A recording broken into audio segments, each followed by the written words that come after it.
I don't want to set the world on fire. I just want to start a flame in your heart.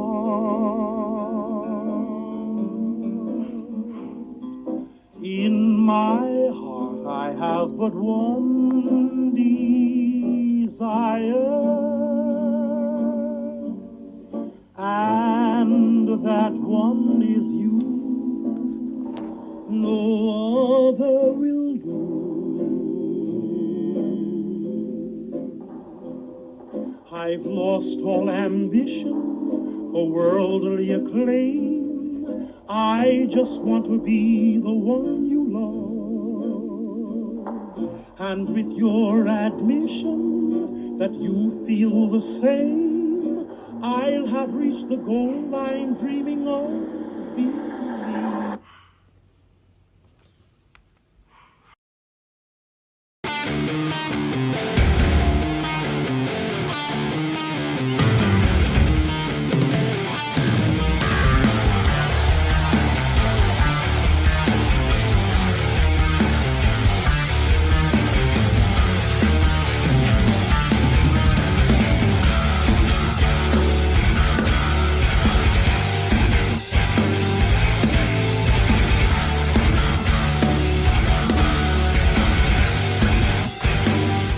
Happy Monday night, everybody, and welcome to another edition of the Table Spot. My name is Metal Mike, and I'm joined here, as always, with, well, one of my two co-hosts tonight, the man with the best beard in the business, Mr. Cam G. Cam, how you doing on this wonderful Monday night? Man, I'm all right. You know what I'm saying? Hanging in there. Seems like kind of a slowish kind of Monday. But yeah, it's another Monday, another Raw, another Table Spot. So I'm excited to get into it. It was kind of a slow Monday. Will, Travis, thank you for joining us tonight. Appreciate you being in here. I'm going to say thank you to everybody who's joining us right now watching the Table Spot. But yeah, I agree with you. It's a little bit of a slow Monday. I was up at 5:30 this morning. I didn't have to. I didn't have to be at work, which is funny because, like, normally on my days off, I sleep until probably like 8:30 ish. Today I was up at 5:30, and I've been up ever since. I didn't take a nap, nothing. I just gamed and I watched documentaries and just hung out and watched, live streams all day and everything like that. College football came out today, 4 o'clock. If you got the deluxe edition, so I was watching some of that gameplay. So I'm excited because I'll be getting that game on Friday. I can't wait. I'm excited. But speaking of live streams, gotta let everybody know, Cam, for everybody to head over to Rivet City Radio and Off the Top Media's Twitch and YouTube channels. Hit that follow button, hit the subscribe button, check out all the great content going on throughout the networks throughout the week. Table Spot tonight, NXT on Tap tomorrow night, The Boom hosted by Cam on Wednesday nights. We got Boss Bitch Trivia, Friday Night Review, Rivet City Red Zone, Bot Spots and Chair Shots, Bot Spots and Chair Shots After Dark, and so much more. So make sure to head over to Rivet City Radio and Off the Top Media's Twitch and YouTube channels. Check out all the great content going on throughout the networks. Also, patreon.com/Rivet City Radio. Check out all the great content going on over on the Patreon right now. I promise it will not break your bank. Doesn't cost a lot, people. And there's a lot of good stuff on there. So go check it out. But Cam, Monday Night Raw tonight took place in Dayton, Ohio. We are 2 weeks away from SummerSlam, and SummerSlam is taking place at the Browns Stadium in Ohio, in Cleveland.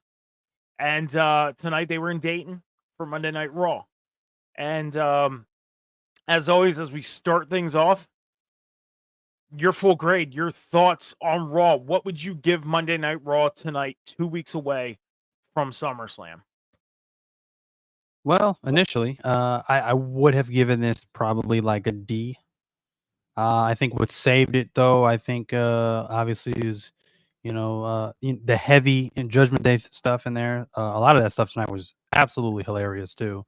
And then heavy on the Rhea Ripley, and then of course the fantastic work by Bo Dallas and of course Eric Rowan and the White Six stuff kind of saved it. So I'm gonna say a C plus, solid C plus tonight. Not bad. And speaking of Bo Dallas, we got a comment in the chat. Travis said, "Can I just take a second to say that Bo Dallas is too damn good at what he does. Like, his mind and creativeness is wonderful. Agreed.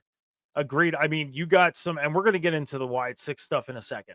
We are. I'm going to give my grade, then we're going to get right into the Wyatt Six stuff. We're going to talk about the tape, the new tape that we got. We're going to talk about the everything that happened with them tonight with Chad Gable and Chad Gable coming out with the Creed brothers. We're going to get into that in just a moment. I'm with you. I'd give it about a CC plus tonight. Not a bad show. They got some storyline stuff over, especially with the Judgment Day. And the Drew McIntyre stuff, I'm excited to get into that. One segment I'm really excited to get into that really caught my attention tonight was Damian Priest and Gunther. That promo really caught my attention tonight. So I'm excited to talk about that. But let's get into it. The new tape that was given to what happened was the Wyatt Six, they invaded the Pat McAfee show. And I guess they had some malfunctions in their studio at the show, and a tape ended up on their floor of their studio. And Pat picked it up. He took it to Raw with him, handed it over to the guys in the truck, and we get a new tape. This time, it was Eric Rowan, aka Eric Redbeard, and him sitting down and talking. And Cam, the past couple weeks, we've been breaking these tapes down. We've been breaking these things down the best we could as far as giving our thoughts, our opinions, our feelings on what we thought about everything that's coming from these tapes. So far, we've gotten Bo Dallas and Uncle Howdy. Tonight, we finally got something new. Now, in the past couple weeks, I've mentioned that maybe we should get them with them talking to their characters, just kind of like what Bo's doing, but in their own element. But it was a little different. It was like a therapy session tonight, and it was like Eric talking to Uncle Howdy. So Bo laughing reminded me of WrestleMania 31 back when Roman was laughing at Brock while wrestling him. I mean, yeah, you can say that, or I mean, you listen to the laughing and the paying respects to Brody with the yeah, and the laughing sounded like Bray. I mean, almost to a T. Do we believe? I believe. This was a really good. But let's get into the tape. Eric went on to say that the last few years were hard for him because he used to have a family, and then in one day his whole world changed. He lost his brother. Talking about Brody. And then not too long after, losing his other brother in Bray. He thought that everything was going well before he lost his other brother. Then he lost him, and then he had no more family. He went on to say that he felt like he fell down a well that he couldn't get out of, nor he wanted to get out of. He also mentioned that with the new family, it gives him hope, and it gives him new life and energy, and that when he got the hand reached out to him, he grabbed that hand, and it reminds him that there is a beacon of hope. Cam, your first thoughts on what you got from this video? What do you think this message from Eric and the interview was about tonight? What was your first initial thoughts of this meeting? If upon first assessment, if I can try to make sense of this, is I think he wants to use this, much like Bo. He wants to use this as his strength instead of his weakness. Losing both of his brothers, as he refers to them as, and create something new for himself. Create his own path. Use them as his superpower, if you will, and honor them the best way he knows how to, and to continue to carry on their legacy within the Wyatt Six. So I think that's in layman's terms what I can basically make sense of that. But overall, I mean, if I can talk about just the overall layout, just the way overall look of this interview. Much different from how Bose was doing it. You know, he was kind of almost like talking to like his alter ego and Uncle Howdy. This was kind of the same thing, except you just didn't see Uncle Howdy. It was just really centered on Eric Rowan. Once again, like I said, great stuff. Anybody who's complaining about it, because I did see some people complaining about it, like, oh, it's getting boring and things of that nature. No, it's again, as you said it before too, it's a slow burn, and it's something that we need to be introduced to all these characters. We need to be introduced to the people behind the mask, and we need to humanize these characters and get to know their backstories, and why it is we know what their motives are within the Wyatt Six. So I like this. Once again, using real emotion, raw pain, and just frustration, and all these emotions, and they're using all of that into this storyline, and that's what's making it more real. And it doesn't even feel like a storyline. It just feels real, and I love that factor about it more than anything else. So yeah, like I said, once again, the Y6 thing is it has not stumbled. It has not fallen off 1 week so far yet. So I haven't seen anything bad come of it so far. Travis, basically what I did was I broke down just notes that I took from the video of Eric Rowan, what he talked about, just stuff that he said. Again, saying that the last few years were hard for him because, he lost a brother. Then a few years later, lost another brother. He thought things were going well before he lost Bray. And then he said that he felt like he fell down a well, and that he couldn't get out. Felt like he couldn't get out of it, nor did he want to get out of it. And then he had a hand to reach for him, and when that hand reached for him, there was like a beacon of hope. Cam, yeah, I mean, like I said, I felt like they could have did the whole character to person talking thing, kind of like we've seen Howdy with Bo. We could have seen Eric's character talking to him. I will say this: I loved how they did this. I liked that how they did this better than what I was thinking. You had Howdy talking to him. Basically, the hand that reached for him, talking to him, asking him how he feels after the past couple years since he's been gone from WWE and everything that has happened. I loved how they did this. And I know a few weeks ago when we got Bo talking about, them kicking it off with them talking about the passing of Bray, I know at first I wasn't a fan of it. And then me and you had that pretty deep discussion the following week. For some reason, right off the bat, I love the direction they went with this. I did.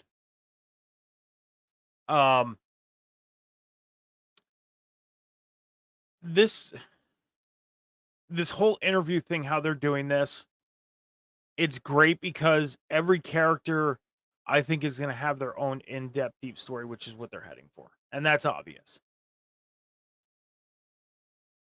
I'm glad they went with Eric next, because he kind of set the tone for the rest of the family. Bo set the tone for the family to get interviewed. Eric set the tone higher for the rest of the family.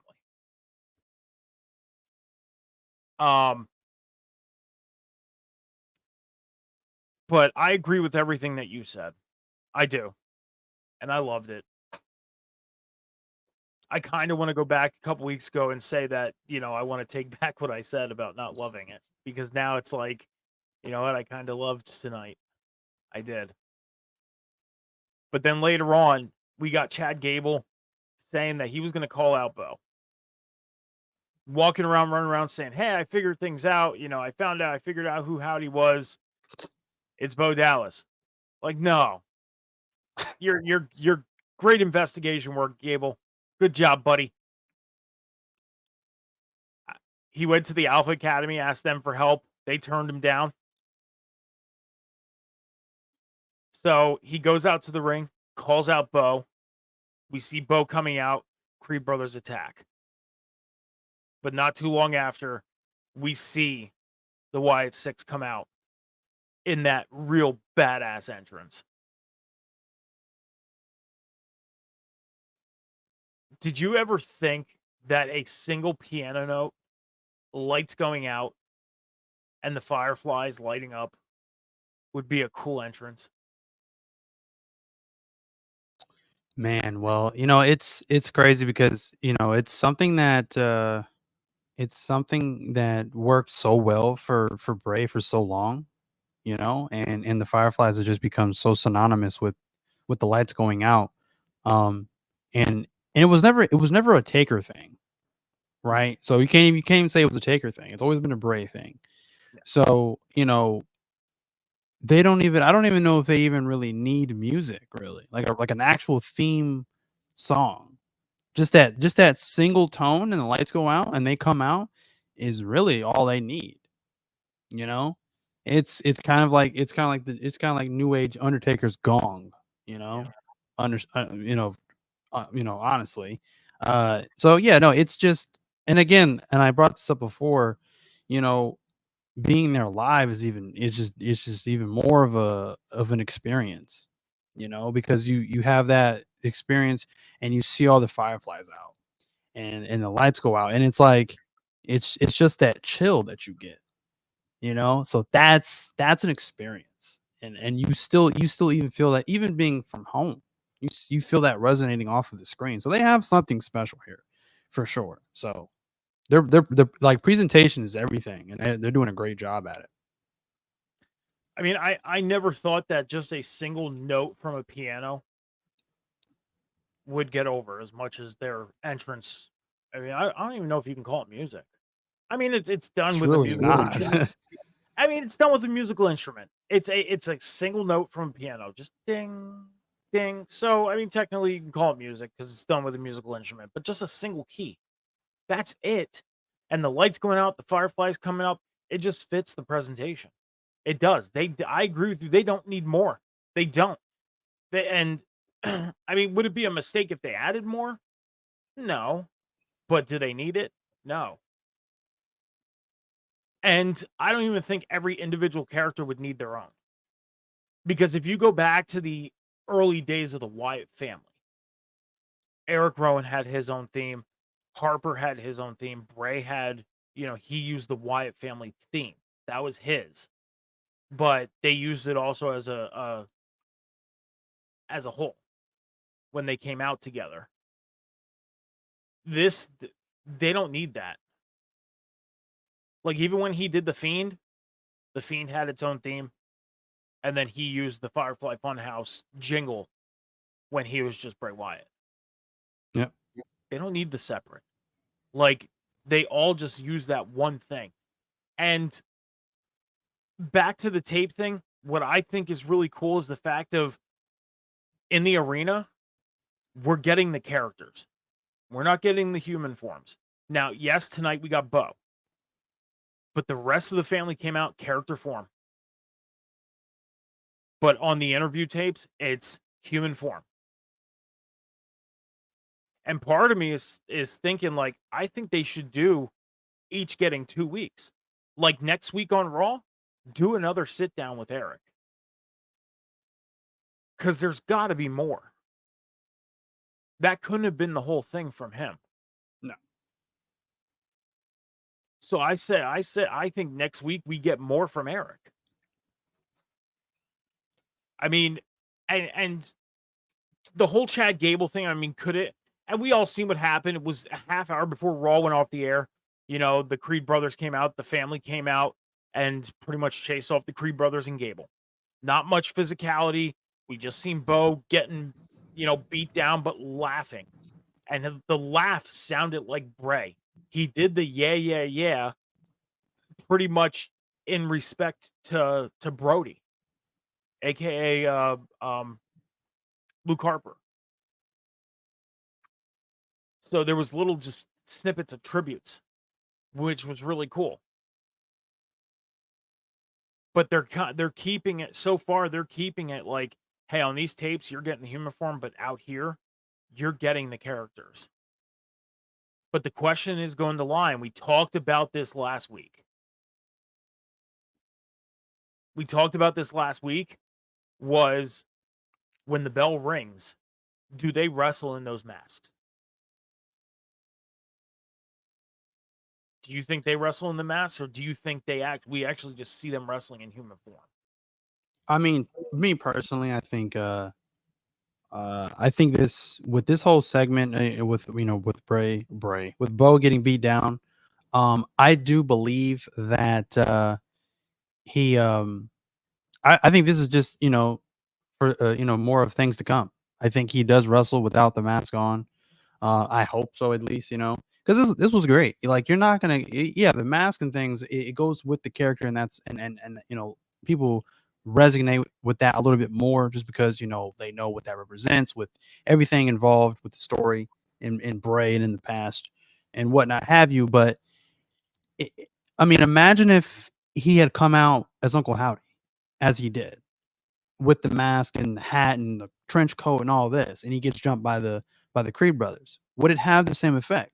Probably not, because you can't really see his full facial expressions of what he's and the facial expressions. That's 90% of the selling of everything that's happening to him while it's happening in real time. You can't really sell that with a mask. You know I what I mean, mean? with the mask on, you kind of see like the smiles and everything. You see his eyes. Right. And sometimes you can read how an expression is with just the mouth and the eyes. You Right. can. But if they would have done this with him being dressed as Howdy tonight, then they would have been humanizing Howdy. It would have True. basically been just like they did with the Fiend against Goldberg. They would And have that was humanized. bad. And yeah, that was bad. But they would have humanized him before anything even got started. So him coming out just as Taylor, Bo, whatever they're going to call him, because tonight they were calling him Bo Dallas. Now, does that change? Maybe, because during the documentary that we got on the 4th of July, we got, it was Bo Dallas, or not the 4th of July. We got that documentary back during WrestleMania. Sorry, I'm Yeah. thinking the WrestleMania documentary. But the documentary we got around WrestleMania, he was going by his name, Taylor. Now on TV tonight, it was Bo Dallas. And then obviously he's in the Howdy form. He's Uncle Howdy. If they would have done that beatdown, they would have humanized Howdy, and that would have been bad. It's good what they did tonight, because with him also doing the laughing and the tributes and all that stuff, it was almost like Uncle Howdy was inside of him trying to come out. If that makes sense. It's like a being, like a form that took over him. Yeah, I didn't even think about that. But yeah. So it's, a spiritual thing, a paranormal thing, whatever you want to call about it. Talk whatever you believe it is. Not going to get deep into that, but it's whatever you want to believe it is when it comes to that stuff. But to me, it was, Uncle Howdy was kind of trying to come out of him, and I don't know if you would call it protecting him or trying to show like, hey, you can't hurt me. What's up, Tommy? How you doing? Thank you for joining us tonight. Appreciate it. But there's that saying that you get, what's that saying? You get very little, but you still get a lot. That was tonight. We got very little, but we still got a lot. Like if we're gonna get Gable and Bo at SummerSlam, they don't need weeks to build it. They've already built it. It's there. The bell just needs to ring. The bell just needs to ring. But then what they should do is have, if Bo's going to wrestle in Howdy form, it's got to be dominating fashion. But if they do that, do you think that hurts Gable then, especially with this newfound partnership with the Creed brothers? No, I think because since it's so new, they still have just an entire roster, even besides the Wyatt Six of talent that they could work with this being a new trio. So I don't think this hurts them at all. If anything, I think it actually helps them. It helps Gable. It helps the feud. Because they could have another match from this. I don't know how long. I don't know if this is just going to be a one-off feud or if it's going to be a long feud. I don't know. But thank you, Tommy. I just got it trimmed. But yeah, no. So I don't know. This could be a short feud. This could be a long feud. But no, I don't think it hurts him. We already know how good Gable is and how good he is just on his own in general. But like I said, with the Creed brothers being paired with Chad Gable right now, I think that's just going to be an enhancement for Chad Gable. And even if he does lose, which he probably will, there are ways I think that they could protect him, and it doesn't hurt him in the long run. And they could do another match, So Well, we'll definitely have to see what happens come next week. Thank you, Tommy. I appreciate it. Appreciate the compliments. We'll definitely have to see what comes next week, because next week is the go home show to SummerSlam. Can't believe it's here already. Summer is going by fast. Yes, it is. Unfortunately, dude, it feels like it just started. It does. I mean, can you believe that it is All-Star? MLB. I mean, if you follow baseball, tonight was the Home Run Derby. Tomorrow night's the All-Star game. Like, baseball's already at its halfway point, which is insane. Might I add, the Phillies are the best team in baseball. Just gonna say that right now. Yeah, we got 2 weeks to SummerSlams, Tommy. Yep. Next Saturday, August 3rd, I believe. Next Saturday. Well, no, this Saturday. This Saturday is the 20th. The following Saturday is the 27th. So, we got 2, 4, 6, 8, 10, 12, 14, 16, 18, 19 days. So 19 days. We got 19 days until SummerSlam. So 3 weeks. We got 3 weeks. 19 days, whatever. But it's still, even the 2 weeks before SummerSlam comes around, they don't need much to build this. And even though they can build off of it more, even after SummerSlam, they could. But we will have to see what happens further along. Scare was like having all my. Yeah, it's I mean, summer's going by fast. It's really going fast. It is. So it is what it is. Next thing you know, it's going to be snowing out. Oh God, don't say that.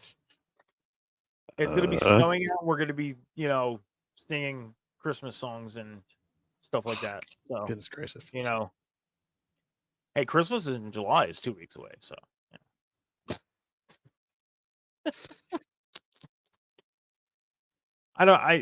Cam, I hate the cold and the snow as much as you do. So, and sorry, Scowls, but no, I'd rather this heat than the snow, because I can see if it snows and it snows bad enough, then I can't work. If I can't work, I don't make money. So, no, I'm gonna go to work. I don't really want snow necessarily. See, my season is the fall. I'd rather it be. I'd rather be cold than to be sweating and hot. Cause see, I'm a hoodie guy. I like wearing my hoodies, so I'm a fall guy. I like fall because of like Halloween. I love Halloween. Halloween's probably my favorite time of the year. But at the same time, I watch horror movies all year round anyways. So it's not like the biggest deal for me to be at Halloween watching horror movies, because I watch them all year round anyways. So, but Tommy, I would trade with you in a minute. I would, because I would rather it be 80 degrees or higher every day here in Pennsylvania than us get, 50-degree weather one day and then it's -10 the next day with snow and ice on the ground. Okay. So I would. But tonight, as you mentioned, Cam, we got a lot of the Judgment Day. We got a lot of Rhea Ripley. We got a lot of Dom and Rhea Ripley drama. We kicked things off tonight with a Liv Morgan and Rhea Ripley vignette. Pretty much the Liv Morgan and her tour, and Rhea Ripley and her tour, and pretty much this clash is going to happen at SummerSlam. They mentioned it tonight. The challenge was put out in the opening promo. Rhea came out and said that, said to Liv, like, you have the one thing that I hold dear to me, and no, that's not Dominic Mysterio. That is that World Heavyweight Championship, the championship that I never lost. And she put up the challenge. Liv came on the screen and said, I'm not declining your challenge. I'm accepting it. But one thing you need to remember, Rhea, is while you were gone, I got stronger. And not only did I take everything that you ever loved, as far as Judgment Day, I took your championship. So let's start with that and your thoughts on this opening promo tonight. I thought it was fantastic. Like I said, Rhea Ripley looks great. Glad to see her back. And it's just good to see this feud finally take shape. Because really it's just been Liv and Dominic pretty much at the helm, at the forefront of this whole feud. So it's good to see that Liv and Rhea finally have a face to face properly. I mean, you heard the roar from the crowd, right? When this match got even mentioned, just a mention of SummerSlam from Rhea Ripley. So the fans want to see it. I mean, it's been great. It's been great programming week after week in Rhea Ripley's absence. So Liv has done a great job. Dominic has done a great job. The rest of Judgment Day has done a great job. Very entertaining stuff. Though it's easily been the one thing I've been looking forward to every single Monday Night Raw. So I'm ready to see it. Like I literally got chills. I got chills when they mentioned SummerSlam. Like this match is going to be amazing. This is probably one of the probably one of the only women's matches, well, outside of the other company and their women's feud they got going on now. One of the few women's matches that I'm like really excited to see, because I think this is going to be a great match, and I think they're going to have a absolute banger match, probably the candidate for match of the year for the women at SummerSlam. So I'm excited to see it. I'm excited too, because I want to see Rhea get that title back around her waist. Absolutely. I do. And you know me, Cam. I've been a fan of the Judgment Day since day one. I've come on this show many a times, even from the start of the Judgment Day, and have been rooting them on and trying to convince pretty much everybody that wasn't catching on to it, give it time, because this group will catch. And they found their niche. They did. They found it. Now, sadly enough, some of the members, you go back to a year ago. Okay. Tommy's talking about his OF, and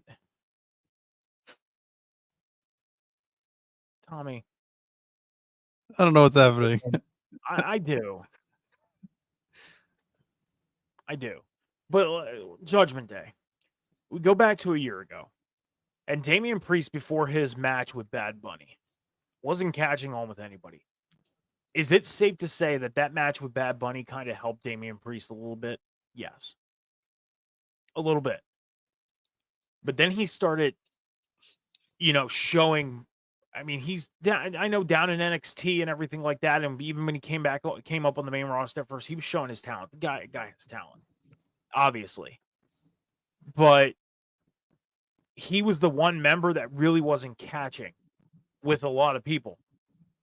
And then out of nowhere, after that Bad Bunny match, it was just like Damian Priest was hook, line, sinker. Finn Balor stock started kind of dropping. It was mainly Damian Priest and Rhea Ripley went up here. Dom went from here to here. Finn went from here to here.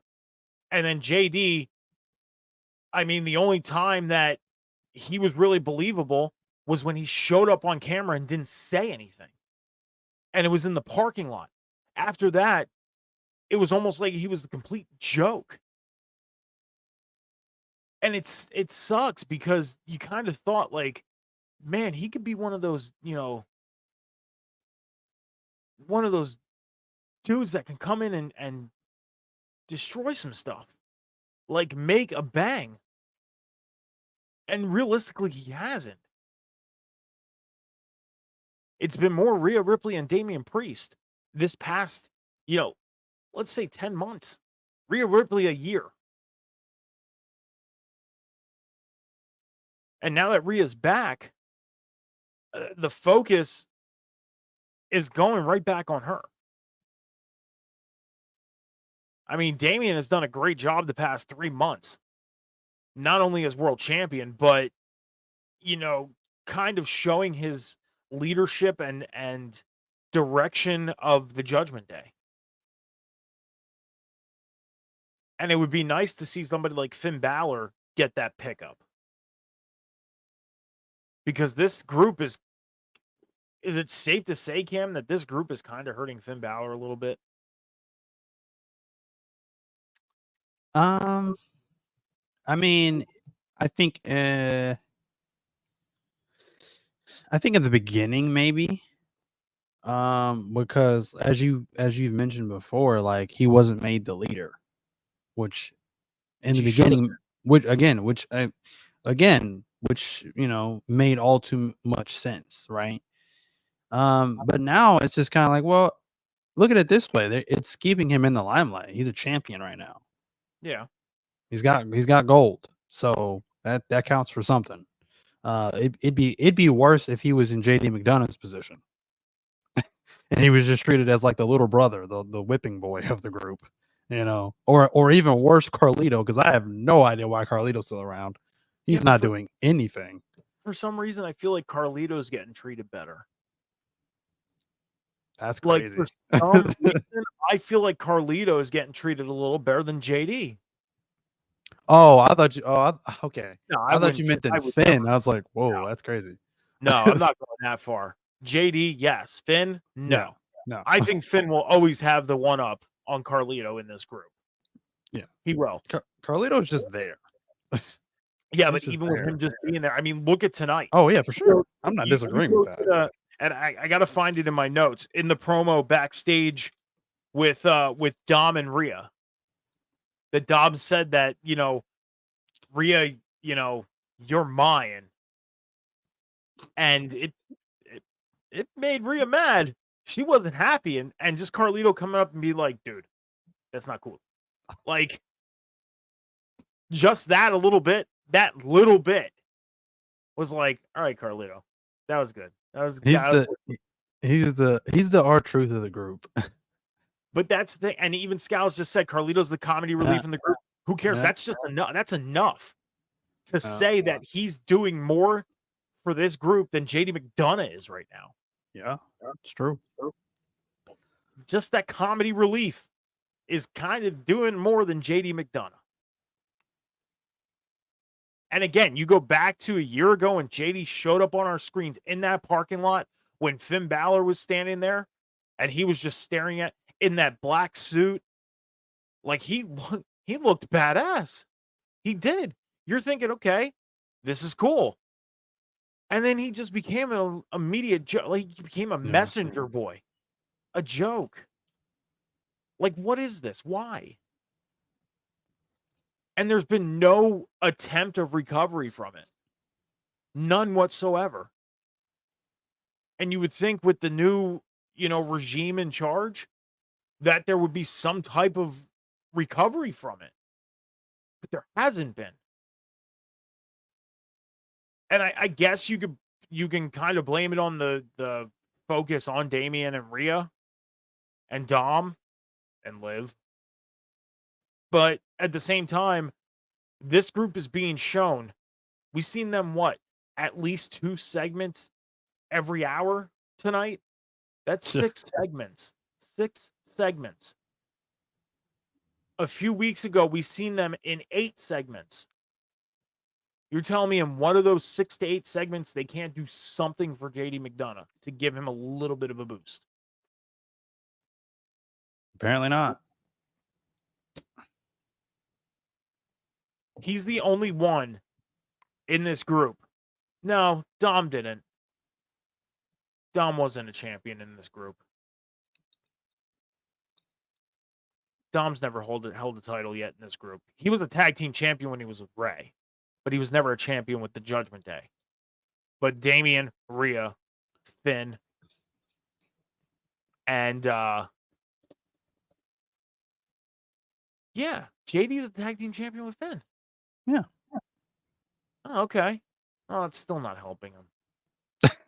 It's still not. It's not. Like, dude, I forgot that he was the tag team champ with Finn. That's how bad it is.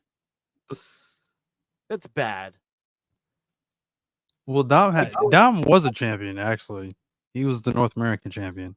He was. Yeah, it's true. So he was. Twice. So realistically, the only person in this group, I mean, if you count Carlito, if you as a fan counts Carlito as in this group, then Carlito. Yeah. But if you don't count him, then there you go. Every member has been a champion. Yep. And when Rhea wins the world championship back at SummerSlam, it's going to happen again. Because we had a face-off between Damian Priest and Gunther tonight. Great promo. I did not expect this promo to be as intense as it was. Like, you felt the intensity from this promo coming off your screen. I don't know about you, Cam, your thoughts on this promo, but I felt the intensity.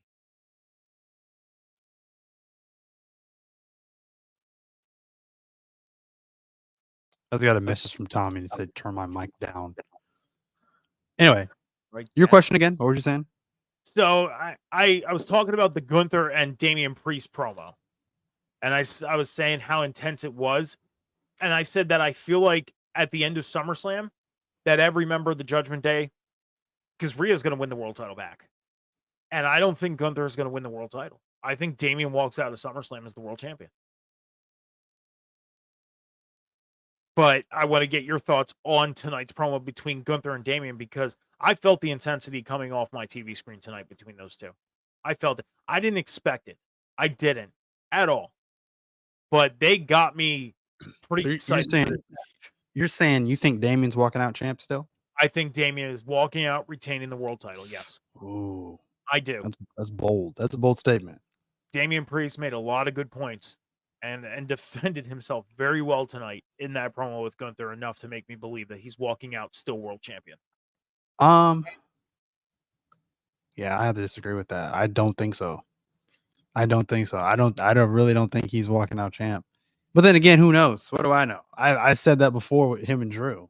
But I think that situation was different just because CM Punk. We all said it with him and Drew, though. That was the thing, is we were all saying it with him and Drew. Of course. Like when we got to Clash at the Castle, we all thought that was it for Damian. We did. Yeah. Because we were all sitting here thinking Punk, Drew, world title, SummerSlam. But you look at Drew McIntyre and CM Punk, they don't need a championship involved. No. They don't. Not with the way that this storyline's going right now. They don't. They don't need a title. And that's where you put the power of victory on Damian Priest, back on Damian. And Damian made a lot of good points tonight in his promo. Damian Priest mentioning that, he has a family behind him. He has the Judgment Day. He has the support. Gunther pretty much let go of everybody that was behind him. Imperium's gone. No more of that. He's all alone. Lost the Intercontinental title at WrestleMania after 666 days of a dominating title reign. That's still crazy to think about. It is. 666 days dominating as the Intercontinental Champion. And then one haluva kick ended it all. That was it. But tonight got me believing Damian is walking out still World Heavyweight Champion. And I think I'm going to safely say that that's my prediction for SummerSlam. I'm sticking with Damian Priest. Man. It's tough. It's tough. I gotta go with Gunther though. I really do. The way that they have protected him since winning King of the Ring, you know, I can appreciate the fact that this is the first time in a long time, maybe ever, to have a King of the Ring winner to then not be parading around as King, whatever their name is, for 6 months. He won the King of the Ring. He held the crown for a little bit and then went away. He went off TV. And I think that was the right move. Why? Because you don't necessarily need him to be on TV so much. To do what? To have these one-off feuds that's ultimately not going to go anywhere? Yeah. No. His main focus is the World Championship now. You know? And they bring him back in the opportune time, so I think it's good, you know? I mean, we had a discussion on Wednesday night on the Boom. Every Wednesday night, 10:15 p.m., right after AEW Dynamite, catch the Boom. We had a discussion almost like this on the Boom on Wednesday night in regards to Bryan Danielson and him winning the Owen. His next match scheduled is for the World Championship in 6 weeks at All Out or All In. And the question lied of what is he going to do in those 6 weeks? Now you look at what they're doing with Gunther, they can do the same thing there. Because Gunther's just coming on. He has a couple physicality things going on, but he's also cutting promos, trying to convince everybody that he's walking out of SummerSlam as the World Heavyweight Champion. So, I mean, I guess you could see it going that route too there. Both storylines with Gunther and Bryan. But, I mean, they're still kind of using the King of the Ring thing, though, when they announce him. I mean, they announce him as the King of the Ring. But like Michael Cole on announcing uses some kind of nickname that's considered with being the King of the Ring. I forget what he calls him. I forget what it is that he calls him. But well, I mean, I said, but even then, like that's different than like having him him coming walk out around wearing the crown and cape Yeah. and a scepter, and it's King Gunther. No, just Gunther, who so happened to have won King of the Ring. Yeah. So it is better in what they're doing right now. It is better what they're doing right now opposed to what they used to do. You know, even going back to last year with Xavier Woods. Yeah. On King Woods and stuff like that. I mean, again, the best, King gimmick was King Booker. That was the best I King think so. ever, of all time. Yeah. And if anybody wants to argue that, then that's one argument I definitely think I can get into, because Booker T took that, he ran with it, and he made it his own. He did. And he didn't only carry that through WWE, he carried that over to TNA. Yeah. And he made it work over there without being called King Booker. Yeah. He was still called Booker T, but he still did the King Booker thing. Yep. He made it work. But nobody else has been able to do it since. No. Or even before. No. And this is the second time that they're doing a King of the Ring winner getting a world title shot. The last time they did it was Brock Lesnar in 2002. He won King of the Ring, went to SummerSlam to face The Rock, beat The Rock for the WWE Undisputed Championship. That was the last time that they did it. I think the only other time they did it. I think they did do it. I believe they did it in the 90s too, when Brett was champion. I think when Owen won the King of the Ring, I think they did it with that too. Yeah. So, but this might be the third time they're doing it. But I've been saying it for years that it's something that they should be doing annually. Like, if you're going to do the King of the Ring, that should be the prize. World Championship match.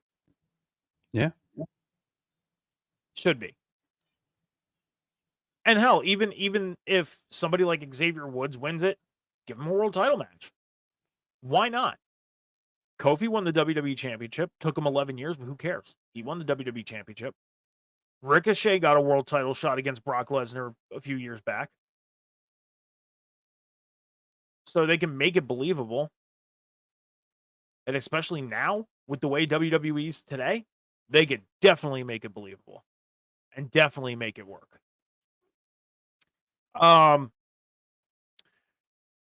Rhea Ripley thanked Damian for holding things down with the Judgment Day, saying that she knows that he was going through a lot of stuff, handling his own stuff while handling Judgment Day business.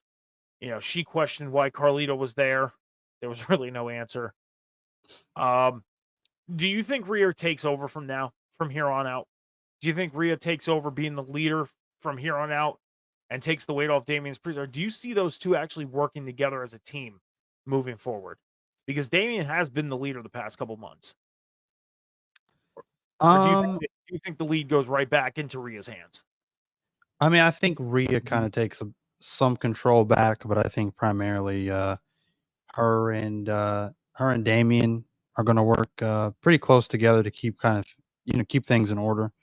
Because right now, like I said, the power is kind of shifting back towards the Judgment Day. You say you got Damian as a world champ, you got the new tag team champions in Finn and JD McDonough, and the only missing piece really is for Rhea to get her women's championship back. So, they are on a warpath to get the control back of Monday Night Raw. Before Rhea got hurt. So I do see her and Damian sort of working closely together to kind of keep things in order. So.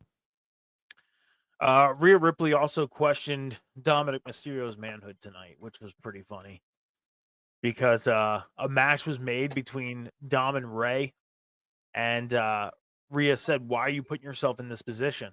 Like, why are you putting yourself in this unnecessary position to go against somebody that you have no business with?" And Dom said, "I'll go cancel the match." And Rhea says, "Are you not man enough? Do you think you can't beat him?" And Dom accepts the match. But Jey Uso, I mean, hitting on Rhea. I thought that was hilarious. That was hilarious. Hey. Tell her, hey. Now that she's single again. Hey. Like, hilarious.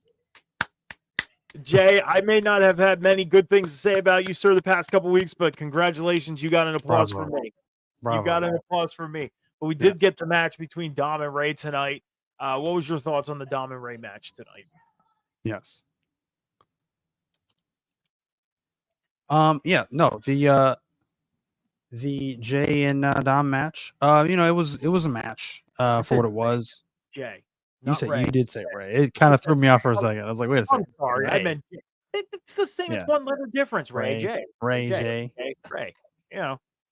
Jay, but no, the match between the match between Jason and Dominic Mysterio. No, I thought it was a good match for what it was. But let's be completely honest here. The main thing was when Liv Morgan came out. I died laughing at what Michael Cole said. Michael was just like, I'm not even gonna do play-by-play on this. Like, I don't even know what to say on this. I'm not even gonna touch this one. No, I thought that was great. I loved the moment when Rhea Ripley's music hit, and then Liv's face was just like, oh shit, like I'm in trouble. Like, this isn't good. And she hightailed it out of there. And then Rhea's yelling at Dom, like, get back in the ring. And of course, that didn't last very long. Got hit with a spear, 1, 2, 3. So it's great. It's great stuff. And I can't wait for them to, have that match at SummerSlam. Yeah. Michael Cole. What's great about him is you could tell he's having such a great time as an announcer. He's even mentioned that Pat McAfee helped him rejuvenate his career. He has. And even though he still says some things that are kind of like, why? Like with Nikki crossing the Wyatt 6, this Carrie looking thing.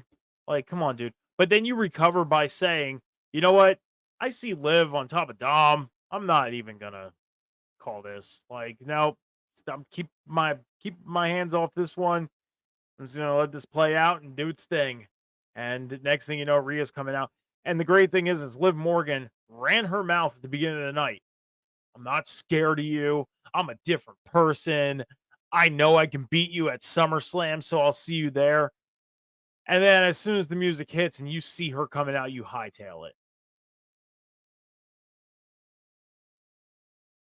Like, come on. Stick around and fight her, please. I'm torn. She knows Rhea is on a warpath since Oh, yeah. coming back. So and she doesn't want any part of that. So here's the thing: is I'm kind of stuck on this match though because I'm a fan of Liv and I'm a big fan of Rhea. This would be a tough match for me at SummerSlam because two of my top favorite women's wrestlers in WWE are going at it, and I hate being put in this predicament as a fan. Hate it. I'm gonna be like one of the parents you see in the NFL when they have two kids playing in the same game against each other, having like the half jerseys. I'm gonna get one of the shirts, like a shirt made, half gonna be Liv, half gonna be Rhea, and just wear it. That'd be sick, honestly. That'd be kind of dope. I ain't gonna lie. It's gonna cost me like $60 to buy two shirts and then rip them in half and sew them together. Hey, maybe I could find a Rhea and Liv shirt on clearance or something, and just do that. Good.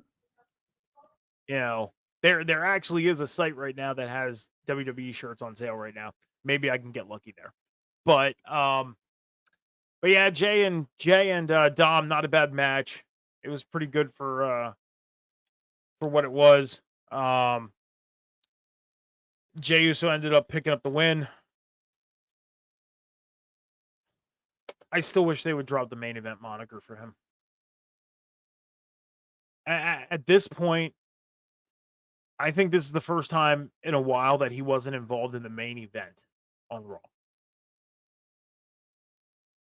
Because lately on Raw, he's been involved in a lot of the main events. Tonight, he wasn't. And I just don't like the whole main event Jey Uso thing. I don't. I mean, like I said, I've said this before. Like the whole main event thing was a Thunderdome thing. It really was.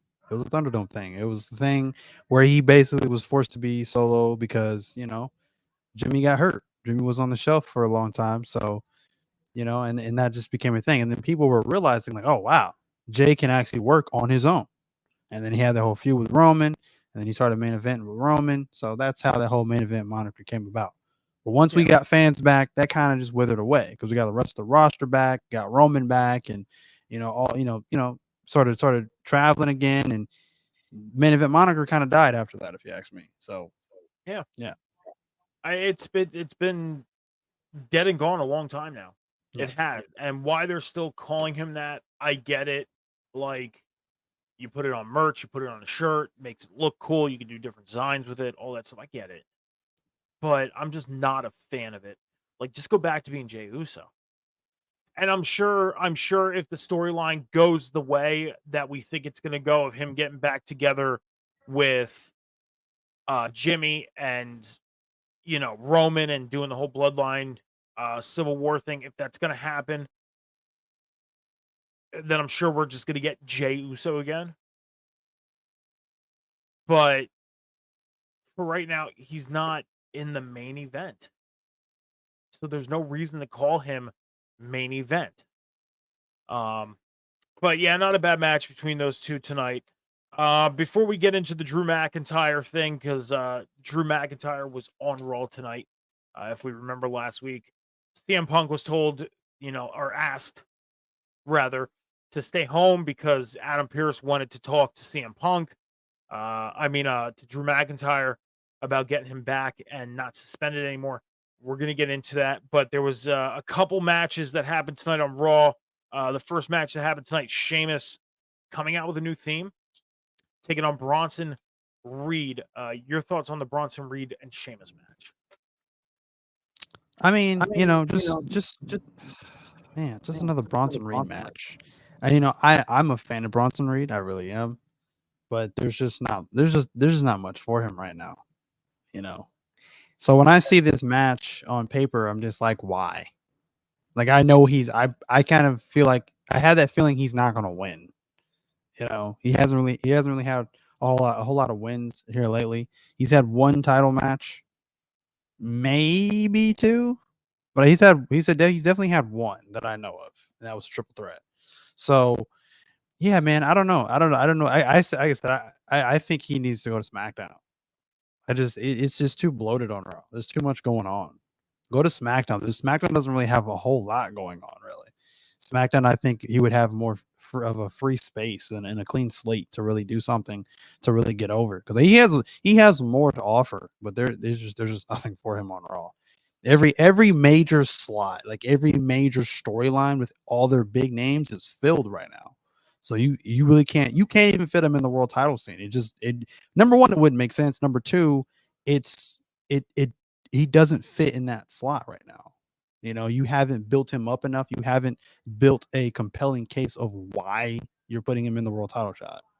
You know, picture scene. You know, so yeah, but yeah, it was an okay match. Once again, Sheamus, obviously he's a warrior. He's had nothing but battles since he's come back. He has not been taking it easy at all. I mean, you got to think about it. His first match back, this man hit a white noise off the top rope. That was his first match back. So he's not taking anything slow at all. He's definitely hitting it full throttle for sure. Ultimately, at some point, I hope to see them build a case for him to eventually win the Intercontinental Championship. That's the one title that's eluded him his whole career. So that would just be a poetic thing to see happen for Sheamus before time's up for Sheamus. So yeah, overall, it was an okay match, hard hitting affair, but not surprised with the outcome. Yeah, I mean, during the Raw watch along tonight, me and Scals even talked about this with Sheamus winning the Intercontinental title. It'd be nice to see that. And it's almost like they could have went on that path with him. They could have.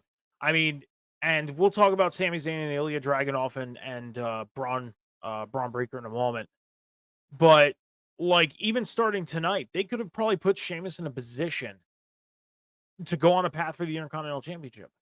But then Pete Dunne came out and helped Sheamus by stopping Bronson Reed from attacking Sheamus. But then he attacked Sheamus himself. So now it looks like we're starting to get a story with Pete Dunne and Sheamus. So do you think even if they were on a path for Sheamus to go after the Intercontinental Championship, this Pete Dunne thing now kind of prolong that from happening? Wait, one more time. Wait, what now? So like Pete Dunne attacked Sheamus, and even if they would have put Sheamus on the path to go after the Intercontinental title to make SummerSlam like a fatal four-way or a triple threat, do you think Pete Dunne attacking him now kind of prolong that from happening? I mean, maybe. I think right now, though, again, there's a lot going on with the Intercontinental title. The whole Braun Breaker thing and Ilya thing tonight. So there's a lot going on with the Intercontinental Championship right now. So I think once they clear all that up, I think would be the time. Right now, I think the more interesting story for Sheamus is whatever's going on with the Pete Dunne thing, because obviously they have their history with the Brawling Brutes, and Pete Dunne's now attacked Sheamus, so I guess now we're getting a heel Pete Dunne. So we're getting the true bruiserweight back, Pete Dunne, because Pete Dunne started off as a heel. He was originally a heel coming into the company, and he was taking names and beating people up. So for sure, he I think that storyline makes more sense right now. So I'm curious to see where that goes, and I think two of them are going to have a pretty good feud. So eventually, him getting to the Intercontinental Championship, I think is going to be a good thing. But right now, they're probably going to put that on hold. I don't even know who he would beat for the championship, because it might not even be Sami Zayn. So we'll have to see who's even the champion at the time. Well, I mean, if you look at the Intercontinental title picture right now, okay, obviously Braun Breaker's in it, champion Sami Zayn's in it. Ilya Dragunov got a title shot tonight. Braun Breaker ruined that match. Ruined it from having an outcome. So, like, your first thought from that happening is, okay, we're going to get a triple threat at SummerSlam. We've got to. Because Ilya can still be a babyface but still play the whole woe is me situation. He could simply go like, hey, you know, I didn't want to fight you, but you gave me a shot. This guy ruined it. You know, I think we should go again and battle for this championship because I think I could beat you. That's all he has to do. That's it. You don't need to turn him heel. You don't need to have him, you know, doing the whole woe is me thing. It's just simply he interrupted. He wants a match. I want to get another shot. Let's make this a triple threat. In the meantime, Sheamus could have went on a path to go after the Intercontinental title as well. He could have. They could have done something to get him into that picture. But with tonight happening, with Pete Dunne, it kind of prolongs it. Now, they could have made it a fatal four-way at SummerSlam. But instead, I mean, obviously the spotlight with the Intercontinental title surrounding Braun Breaker, Sami Zayn, Ilya Dragunov. But if they wanted to make it a fatal four-way and give Sheamus that opportunity, they probably in the next 2 weeks could have figured out a way to do it. Like Sheamus, if he would have beaten Bronson Reed, I mean, he beats Bronson Reed clean. He goes backstage, cuts a promo like, my next stop is the Intercontinental title. That's it. Then he goes on a path for the Intercontinental title. And Sami Zayn has been generous. He gave Ilya Dragunov a title shot tonight. Just gave it to him. So it's a simple factor of just having Sheamus say, I want next. And Sami Zayn saying, you got it, buddy. But now Pete Dunne and Sheamus, I feel like it kind of prolongs that a little bit. Now we're going to get a couple weeks of a story between Pete Dunne and Sheamus and possibly Bronson Reed. And we have to wait for Sheamus and going after the Intercontinental title. I wanted to ask you this, and you said this. You think that Bronson Reed should go over to SmackDown. You feel like he would do a little better on SmackDown. He's been doing good on the main roster, but hasn't really been going anywhere. Like, he's doing a great job. He does awesome in the ring, puts on really good matches. But with the state of NXT, how would you feel about him going back down to NXT? Giving NXT a little bit of star power. And plus with contenders like an Obafemi down there. I mean, those two could put on a banger. We got people coming over from TNA that he can compete against. But my first thought is Bronson Reed and Obafemi.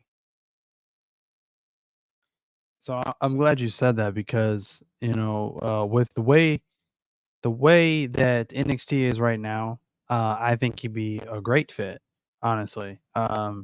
And before you even said Obafemi, that's the first person I thought of. Because like I said, we never did get Ivar and Obafemi because Ivar got hurt. So the next runner-up, I think, would be Obafemi versus Bronson Reed. Because whoever beats Obafemi, it's got to be somebody who's a freaking titan, somebody who's a freaking tank. Because right now, Obafemi is looking like he's unstoppable right now. Love Obafemi. Love the work he's doing right now. Every match, I just become that much more of a fan of Obafemi. So Obafemi versus Bronson Reed for the NXT North American Championship, I think would be incredible. That would be awesome. So yeah, no, I think he fit like a glove, honestly. He doesn't even need to be down there long. I say give him like 6 months, you know. He just needs just a little bit of a character tweak. Give him something that's going to really make his character pop because his in-ring work is great. He doesn't need to tweak anything in ring. In ring, he's awesome. You know, he's literally like, I mean, he's just as good as like a Samoa Joe, a big man who can just move in that ring. So, yeah, no, I wouldn't mind him going to NXT. Really, I wouldn't. And there's so much they can do with that because say we get an Obafemi and a Bronson Reed for the North American Championship and Bronson Reed wins. Okay, Bronson Reed doesn't need to be taken off the main roster completely. He could still go to Raw or SmackDown and have matches. But just imagine him showing up on a Raw or a SmackDown with the North American Championship, just like Dom did. Yeah. Dom did it, okay? Number one, that helps Bronson Reed with his character enhancing. It helps NXT with putting one of their championships on a show because there's fans that don't watch NXT at all or all the time. Yep. I'll admit, Do I watch NXT every Tuesday? No, I don't. I'm a fan of what they're doing. I follow along what they're doing, but I do not watch every Tuesday. I don't. Okay? But I still know what's going on because I got back into it. But there's fans out there that don't watch NXT. Right. And are having a tough time getting back into it. May have watched it in the past, but having a tough time to get, or just haven't given the opportunity to get back into it yet. You can use somebody like a Bronson Reed to go down there, win the North American title, bring the North American title onto Raw or SmackDown, the show that those fans watch, and say, whoa, hey, Bronson Reed's in NXT? Huh, I think I'm going to watch on Tuesday nights. It's as simple as that. Yeah.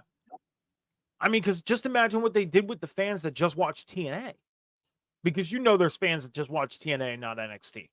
Yeah. There are. There's fans out there that are just committed to TNA and not NXT. You know dang well they're watching NXT now. Because one of their guys or girls can show up on NXT. Hence last week, Joe Hendry and the Rascals. Yep. So you just never know. I mean, they could do so much with it. And Bronson Reed, I think, like you said, would be a great front runner to do that. On top of that, you could take somebody like an Obafemi who's been doing monster work down in NXT and bringing him up on Raw or SmackDown. Because I think he's ready. Oh, yeah. I mean, the first time I laid eyes on that guy, I was like, he's the main roster guy. Why is he not on Raw or SmackDown already?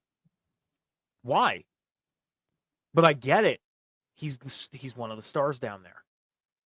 He's putting eyes on the product. And when we get into 2025, when Raw goes to Netflix, SmackDown goes to USA, and NXT goes to, where they're going. I forget where they're going. But anyways. SmackDown's going to USA. Well, SmackDown's USA, Raw's going to Netflix, and NXT is going to another channel. The CW, I believe. CW. That's it. Yep. There you go. Like, this is the time where you can start getting those stars on other shows to help out with the switches. And it's been done before. It has. So, I mean, we'll have to see. I mean, even somebody, I mean, Bronson Reed, definitely a front runner to do that. And there's definitely other stars on the main roster that can go down to NXT and do it. But Bronson Reed would be my first pick.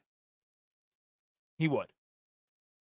And I would have him straight away getting into a feud with Obafemi. Because that would be a great story.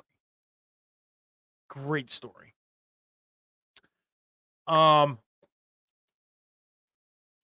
McIntyre made his return to Raw tonight after getting suspended after what happened at Money in the Bank. We all seen what happened at Money in the Bank with him and Adam Pearce and all the officials. And Adam Pearce gave Drew McIntyre an ultimatum. All he had to do was apologize to the two referees. Wasn't even asking him to apologize to him. Just the referees.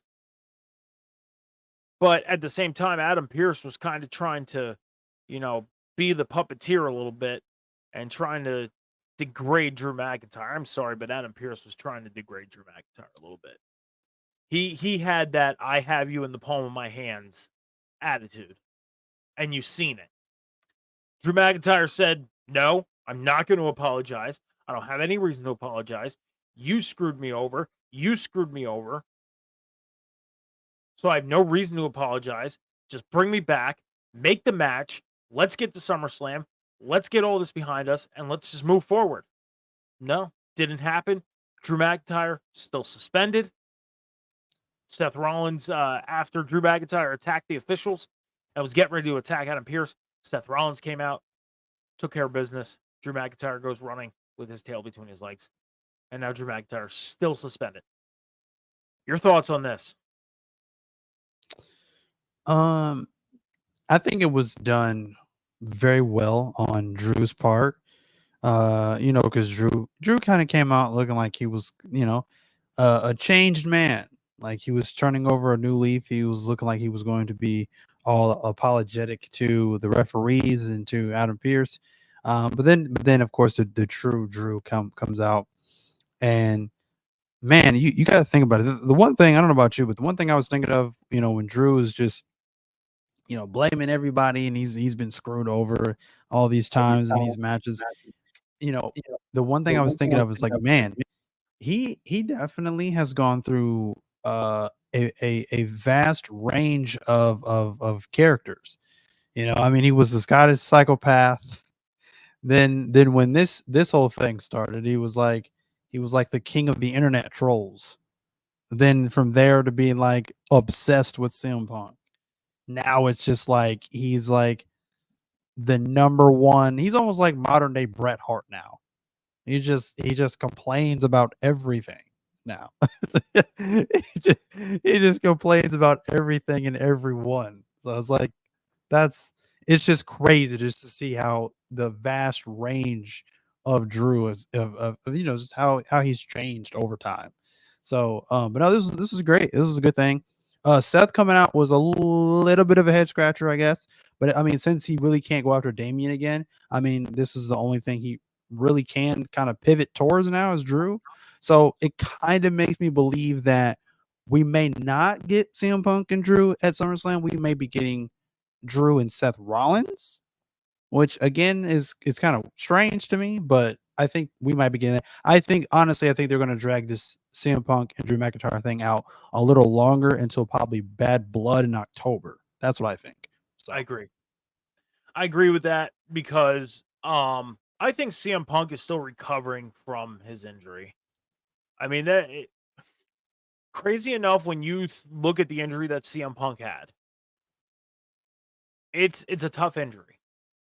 Okay, because it's a quad. It's well, not a quad, but it's a tricep. It's in your arm. You're using your arms every day, your hands every day. He's at the point where he's out of a sling. We've seen some physicality at Money in the Bank, but it's all about when it comes to that, and I kind of compare it to a football player. Okay, and I'm watching a documentary right now.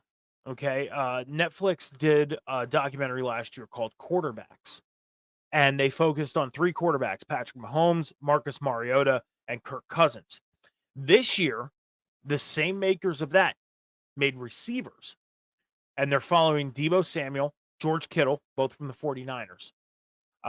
Justin Jefferson from the Minnesota from the Vikings, and they're following Amon-Ra St. Brown from the Lions, and I believe it was Amon-Ra, or no, Deebo. Deebo had the arm injury, and it's very well documented on this documentary. He was out for a couple weeks, during the 49ers 3-game skid last year, before they went on their roll. When they lost, they lost to the Browns, they lost to two other teams. Deebo was out with an injury. It's a tricky injury because, if you don't have feeling in that arm, they, want to make sure that you have grip, you have feeling, your reaction time, all that stuff. So it's all about the little things that matter when it comes to CM Punk's injury. Because you got to think, just like football players, professional wrestlers are going into the ring and they're putting their lives on the line. They are, because one bad slip up, we all know bad things can happen. And again, we would never wish that upon anybody. Never. Whether it's football, baseball, basketball, wrestling, anything. Never wish that upon anybody. But I think that's the case with CM Punk. Because you got to think the man is in his late 40s. He is. He's in his late 40s. He's not CM Punk from 12 years ago when he was able to wrestle with the injuries he was dealing with on his 400 some day reign as champion. That's why the little pick aparts that I hear about him, I always say that everybody can have their own opinion and I respect it. It doesn't mean I have to like it. And in this case, sometimes when I hear people picking at him for his injuries, it bothers me a little bit. Because we got to realize he is not the CM Punk from 12, 13 years ago. He's an older guy. His body needs more time to heal. Thus, he's taking all the time he needs to feel 100%. I'm a CM Punk fan. I am. I've always been a CM Punk fan. But this isn't just my fandom coming out. This is me saying, like, you know what? I kind of understand what the guy's going through because I've made it very well known. I have 3 herniated discs in my back. I hardly have any feeling in my left foot from my calf down. So my mobility, I could still move. I could still walk. I can't run. I can no longer run. I can lightly jog, but I can't run. Having that mobility taken away, it stinks.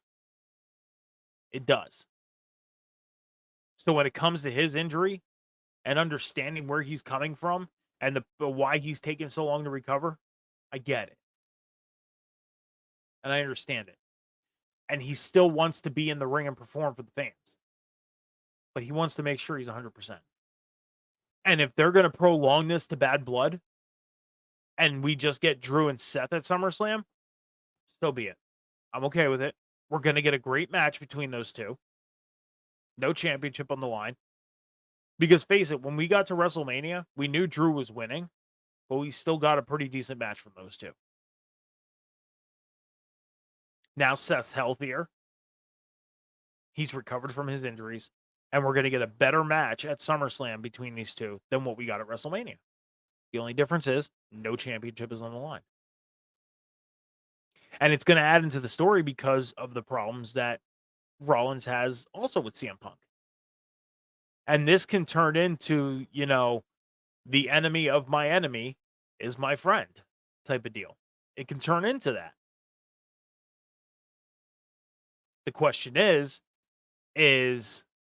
if Drew and Rollins end up, you know, doing this, or for some miraculous reason CM Punk and Seth Rollins do this, then who does Punk team with or who does Drew team with?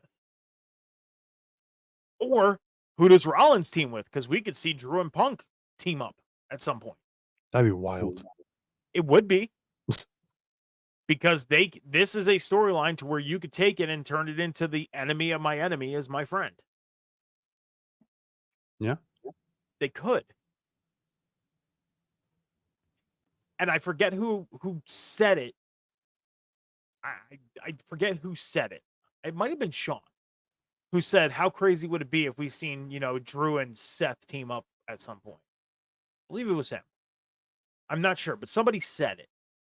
And at first I was like, no, that won't happen. But then I sat back and thought, the enemy of my enemy is my friend. This could it could happen. They can roll with a storyline like that, and it would work.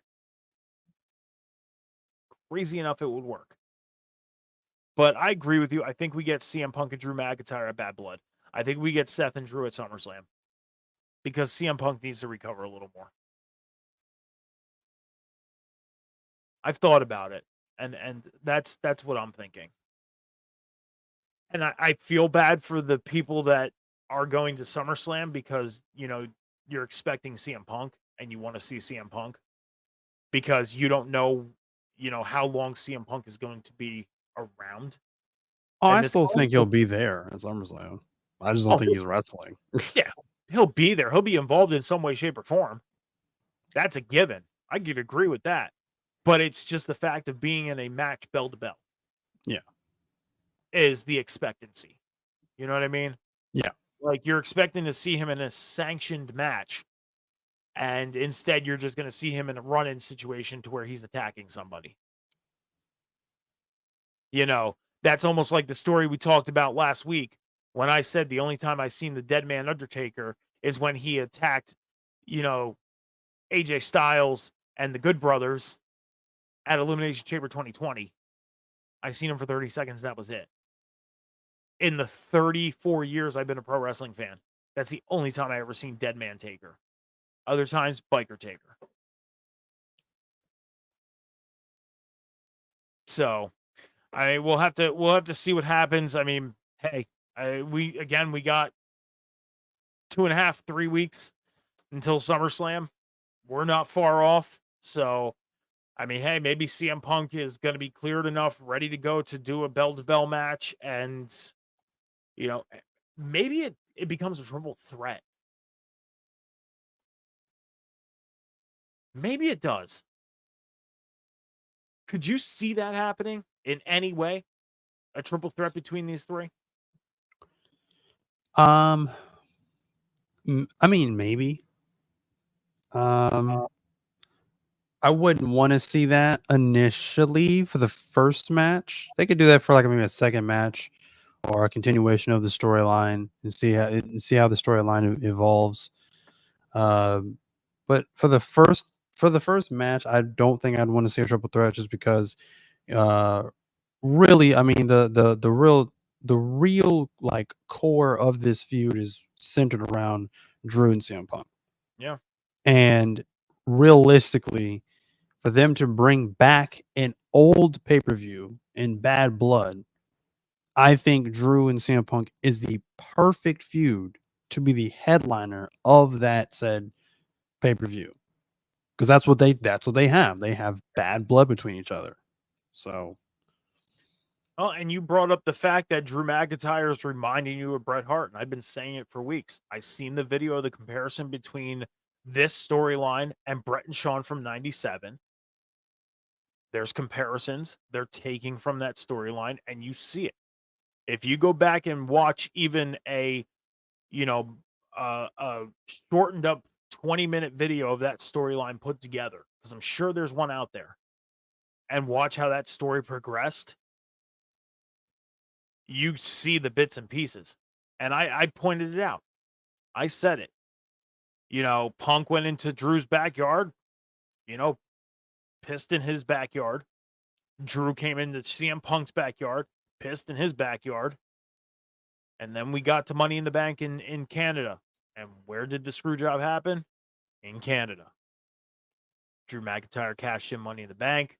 CM Punk screwed Drew McIntyre. Canada. So they're taking bits and pieces from that storyline, and they're making it work to perfection. Let's get back onto the Intercontinental Championship. The last thing that happened on Monday Night Raw, Sami Zayn said that he, said that he asked for the match with Ilya Dragunov. He told him that he felt like he deserved it.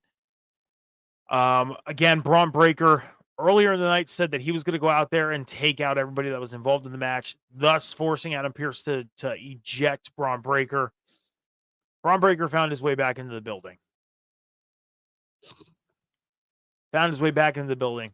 Took out everybody in the match like he said, and thus ending Monday Night Raw with Braun Breaker standing tall in the middle of the ring.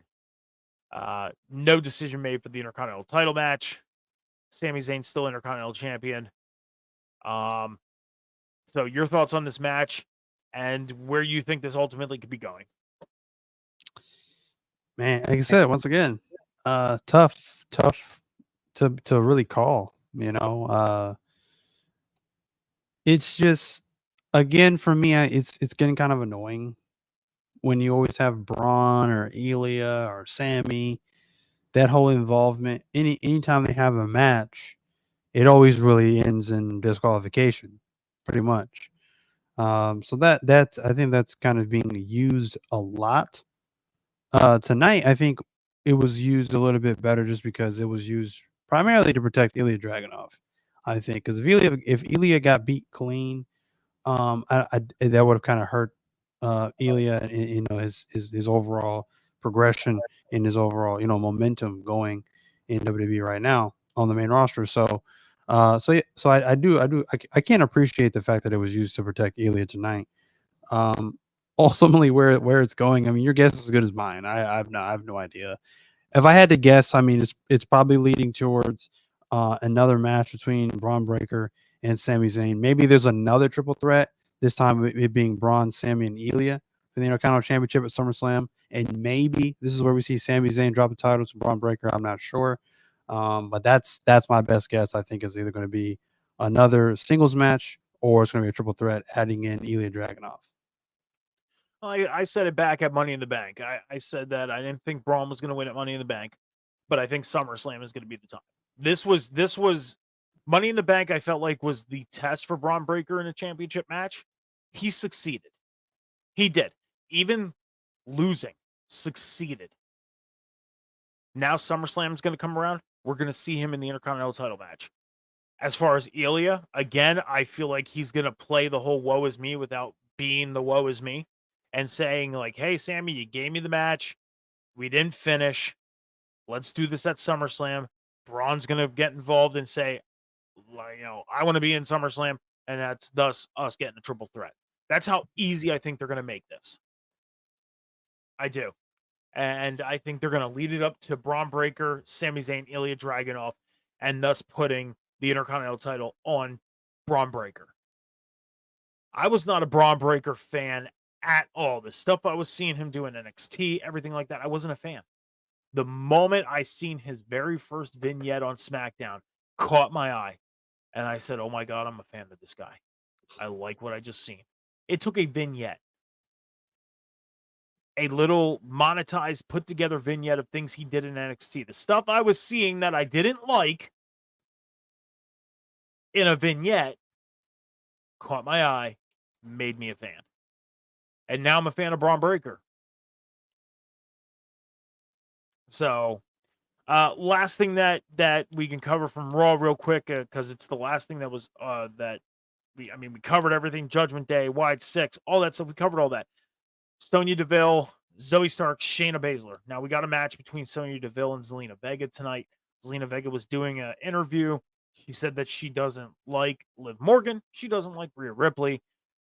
She feels like that Rhea Ripley's return is kind of blocking her shot at the world's Women's World Championship because Dom cost her title match a couple weeks ago on Raw.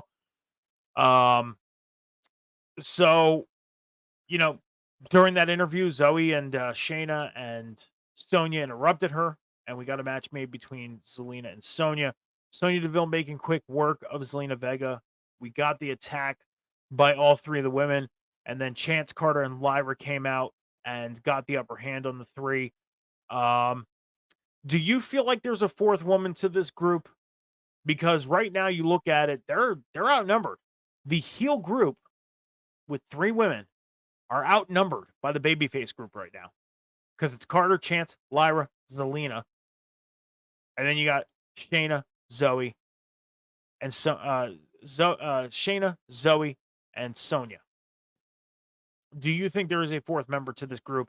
And your thoughts on the match and ultimately what we could see moving forward? What you think we're going to see moving forward? I don't think there's going to be. I don't think there's going to be a fourth member. I think the three of them is going to be a good faction, a good dominant faction. Right now, I think Shayna and Zoe Stark are kind of taking a back seat right now because they're trying to build up Sonya Deville's stock right now and get her some wins as a singles wrestler right now. So they're eventually going to build them up as the trios in the long run. I don't think there's going to be a fourth though. I think three is the way to go. Zelina's time with this group is temporary because she's eventually going to be back with the LWO. So I think right now that's why they've kind of given her kind of an excuse with the whole arm injury that was caused by Shayna Baszler, because I think that's going to be the reason that she's taking out of this group for a while, and then it's just going to be the three of Chance Carter and then Lyra versus the three of them. So yeah, I don't think there's going to be a fourth. I'd be surprised if there is, honestly. But yeah, I definitely think I'm liking it right now. Like where it's going right now for the three of them, I definitely like it right now.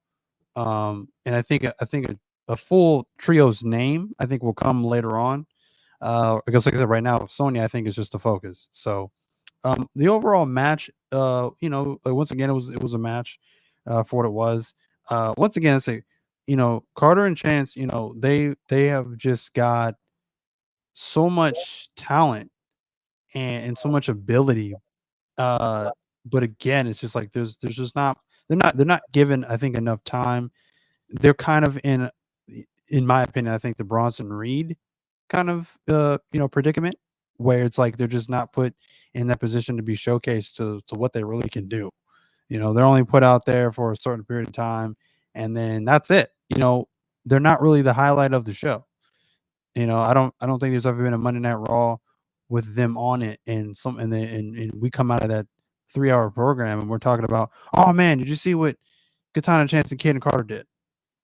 Not really. I mean, they're there for, they'll have a couple of highlighted moves and acrobatics that they do in said match, but I mean, they're not really put in any real storylines that's being highlighted or really talked about or creating any kind of buzz right now. So this is the biggest thing they've done thus far. So with this current feud. I do want to ask you a question, but there's one thing I do want to say is if they do keep Zelina with Lyra, Chance, and Carter Mm. for a short period of time, I can see the fourth member of the Shayna, Zoe, and Sonya group being Natalya. Because we did see Sonya talking to Natalya.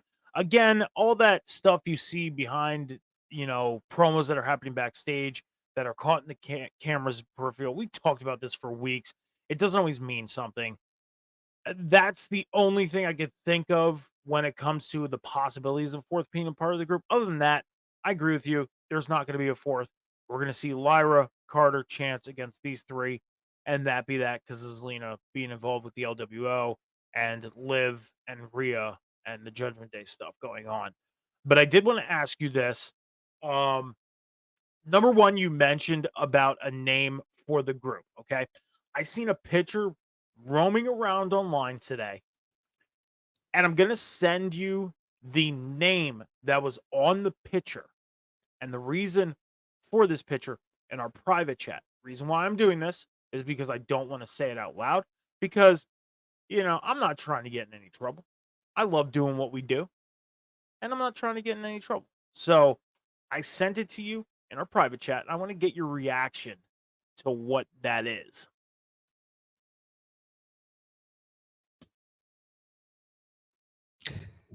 Do you have any thoughts on that, sir? That's hilarious. That's My reaction was the same as yours.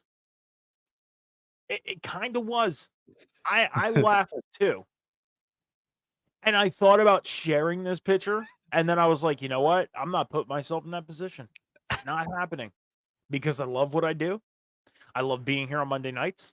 I love being here on the Boom on Wednesday nights. I love being here on Sunday mornings doing Red Zone. I'm not trying to get in any trouble. Nope, not happening. That's hilarious. But I kind of had to get your reaction. And if I find the picture, I'll send it to you. I will. But yeah. But my question for you, and it has to pertain to Lyra Valkyra. Okay. And I've been hearing a lot about, Lyra getting that instant push. We've seen her come in. She's got women's world title matches. She was in the Queen of the Ring tournament, made it to the finals, didn't win. We've seen her involved with Becky Lynch, Liv Morgan right off the bat, all that stuff. Do you feel like with her being in the position she's in now, they've taken a step backwards? Or do you feel like she's actually in the right position that she needs to be in right now?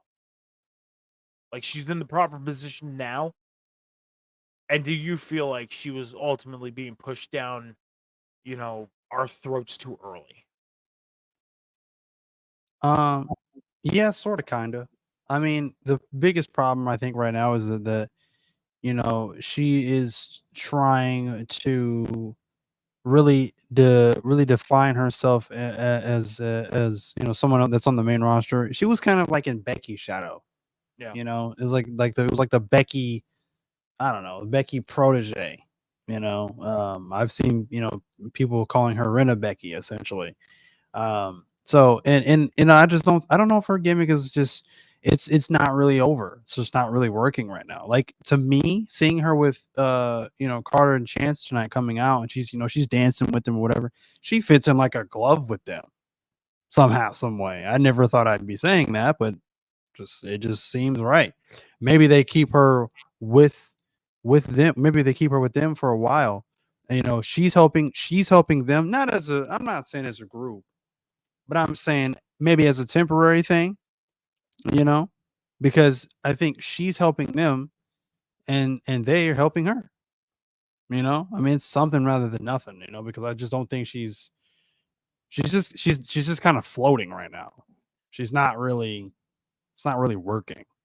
The bird lady thing.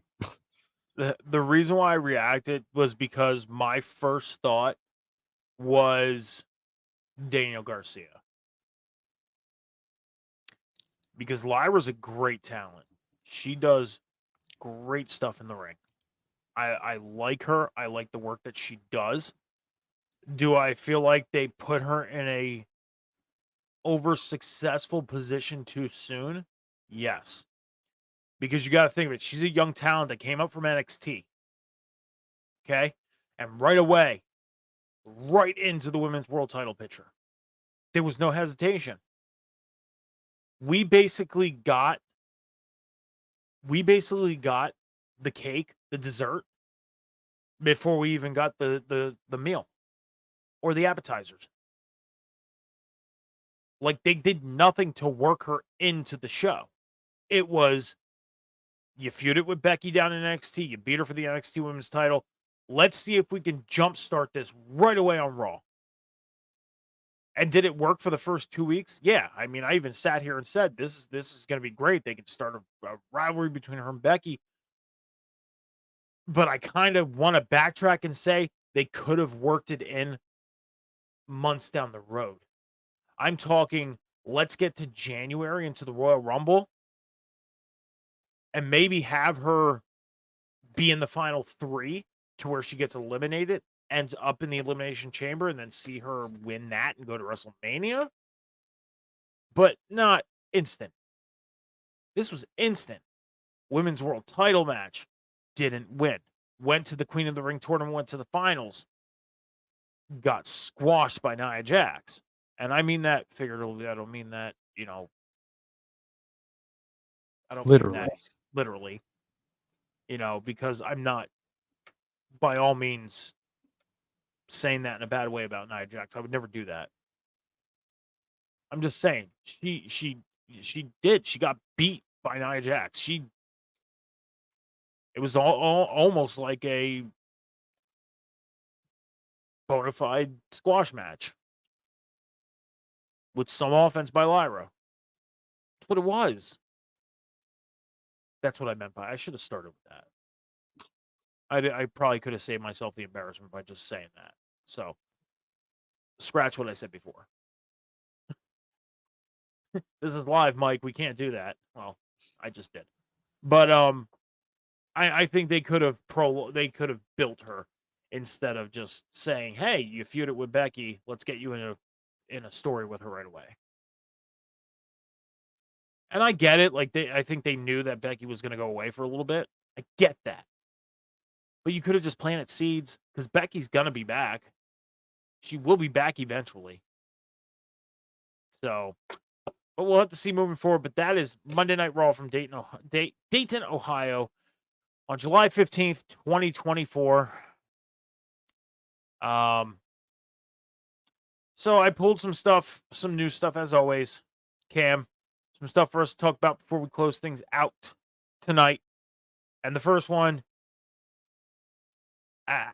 I'm surprised with this first one that I haven't seen or heard a lot of people talking about this.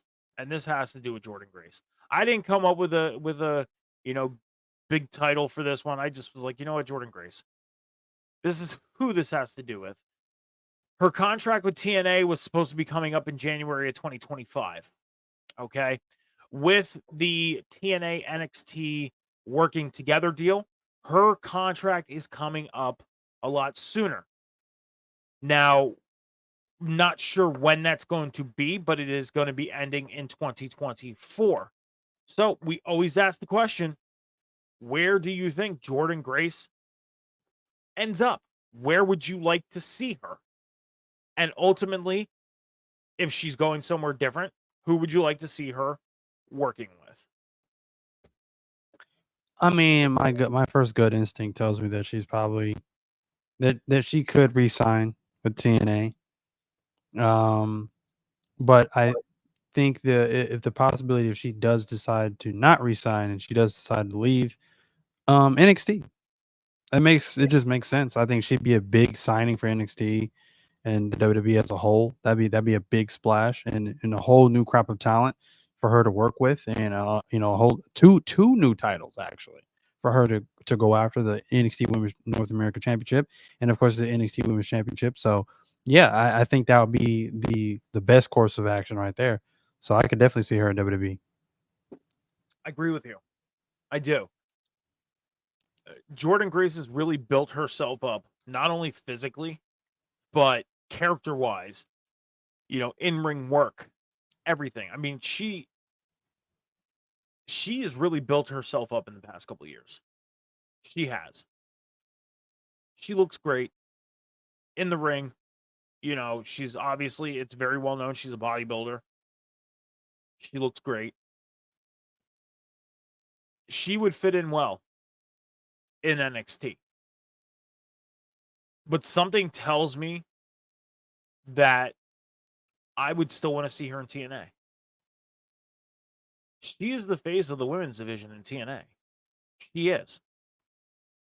Whether she's the champion or not, she is the face of the women's division in TNA. And TNA, I think, would be making a big mistake if they let her walk. Because, I mean, they have this working agreement with NXT, and it's going great so far. We're seeing a lot of really cool things, a lot of great things. Joe Henry, the Rascals, Jordynne Grace coming in. That talks about the possibilities of us seeing Moose working with Drew McIntyre. There's rumors, all that stuff. That one day we can end up seeing TNA stars working with main roster stars. It can happen. It could. And the reason why I say that is because with our next subject, but we'll get to that in a second. Jordynne Grace, I think, can benefit wherever she goes. If it's between NXT and TNA, she'll benefit whether she goes to one or the other. She will. Because you think if she signs with NXT, she stays Jordynne Grace, she stays who she is, and she'll still be working with TNA talent when they come over. And vice versa. She stays with TNA, she's going to work in NXT once in a while. People know who she is now. And thanks to WWE and her going into the Royal Rumble and her wrestling at one of the PLEs for NXT, people know who she is now. And then you look at the reaction that Joe Hendry got when he came into NXT. People knew who he was right away. Why? Because you look at what he does for himself, not only in TNA, but on the internet. Every day posting at least one or two videos in the situation where his music is involved in the video. And let alone his music video. His entrance video is involved. And now you got the Rascals. They're either going to go with the Rascals name or MSK, whatever they want to go by. It's working. But Jordynne Grace, I think, ultimately should stay in TNA. She's the face of that women's division, and she could be the face of that women's division for a very long time. Because you look at the women's division in TNA, there's plenty of women on that roster that could be the face. Like a Giselle Shaw could be the face. But when you think TNA and you think of their women's division, who's the first woman you think of? Jordynne Grace. Jordynne Grace. So why change something that is already working? Why? Don't fix what ain't broken. Well, it's going to be her decision. Yeah, I mean, yeah. look at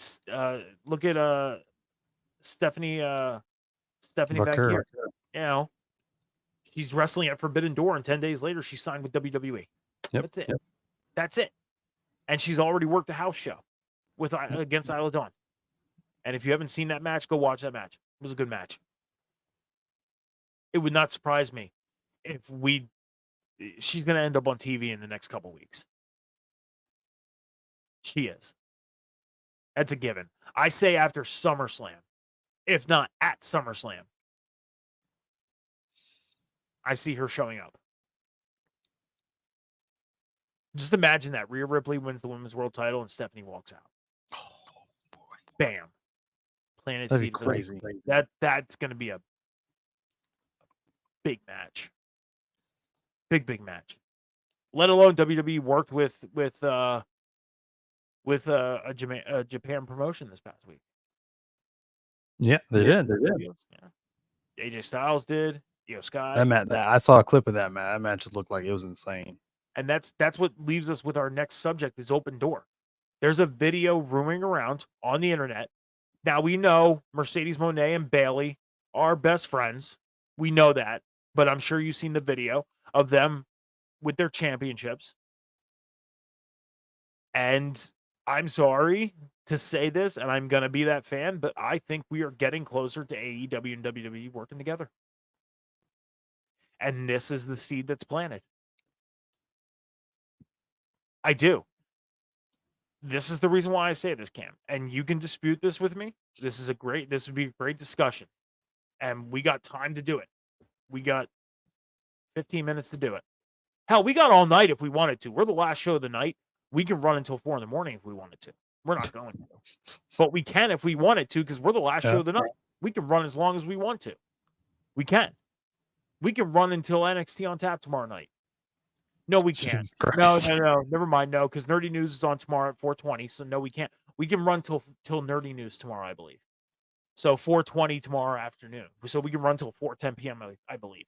But we're not going to do that, let alone 4 a.m. But we can have a discussion about this. I believe this is a seed planted. I believe it is, because if you look at it this way, back in the days when VKM was in charge, okay, he would have never allowed this to happen. If he would have seen a video like this, let alone a picture, and he caught wind of the picture before it got posted, you know dang well consequences would be faced. Okay? This video's out there. Millions of views. Bayley, Mercedes, with their respective championships. TBS Championship for AEW, and Bayley with the WWE Women's Championship. I'm gonna be that fan, Cam. I think this is a planet seed for the start of AEW working with WWE. And I have the reason to believe that. Why? Because WWE just worked with a Japan promotion over the weekend. Again, AJ Styles, Io Sky. Okay? Let alone Stephanie Vaquer just worked Forbidden Door. 10 days later, signs with WWE. Now, I know there was contract stuff that had situations with that. I know that. I know the story. Okay? But not only that, WWE stars are going to AEW events. AEW stars are going to WWE events. It's well known. Sometimes you catch it on camera, and they don't even attempt to block it out, even if you go watch the replay, anything like that. They don't do that. I have reason to believe that this was the first planet seed. Small seed planet. And if your question to me is if this is the case, when do we see the possibilities of them working together? You know that pay-per-view that's coming up where we're getting New Japan, CMLL, Ring of Honor, and AEW all together? It would not surprise me if we see a WWE star show up at that show. At least one or two. Who it could be, I don't know. I didn't think that far. But that pay-per-view that's coming up, I have the feeling that another seed will be planted with stars from WWE showing up at that show. Kind of like an invasion angle. And it's right around the time of War Games. And you're telling me, as a fan, you wouldn't like to see a WWE AEW War Games match. Cam, the floor is yours. Your thoughts on this? What are you thinking? I mean, as a fan, obviously, we've talked about this. I've talked about this with the community and other people who are wrestling fans within the community about the possibilities of, a partnership, even a one-off with AEW, WWE working together. We've even discussed the possibilities or just the idea of like a Tony Khan walking down the ramp on a Monday Night Raw. Just the image of that, shaking hands with Triple H, shaking hands with Stephanie McMahon, whoever, would be just wild, right? Now, here's where the reality always sets in. I just don't trust Tony Khan in seeing the value in that partnership, since for whatever reason in his mind, them hating each other or them being at war is more valuable when it's not. The war thing is archaic. That was something that was with WCW and WWE. It might have been cool then, but this isn't the 90s. It's just not. It's not a a valuable thing anymore. The battle for ratings. It's not a valuable thing. Here's the harsh reality for AEW. They're losing that war Yeah, currently. sadly Badly. enough. Badly. They are. Yeah, sadly enough. And they are losing that war badly. And not just in ratings and ticket sales as well. They're not doing as hot as they were when they were the new kids on the block. So, if anything, the value is not in going head to head with them and going and continuing this pointless war with them. It would be to have a blockbuster partnership with them, because if you did that, maybe, just maybe, you could turn a corner and you would start selling out arenas again. You would start seeing massive spikes in ticket sales and just viewership, and people who may not have liked AEW from the start that may start liking AEW. Who knows?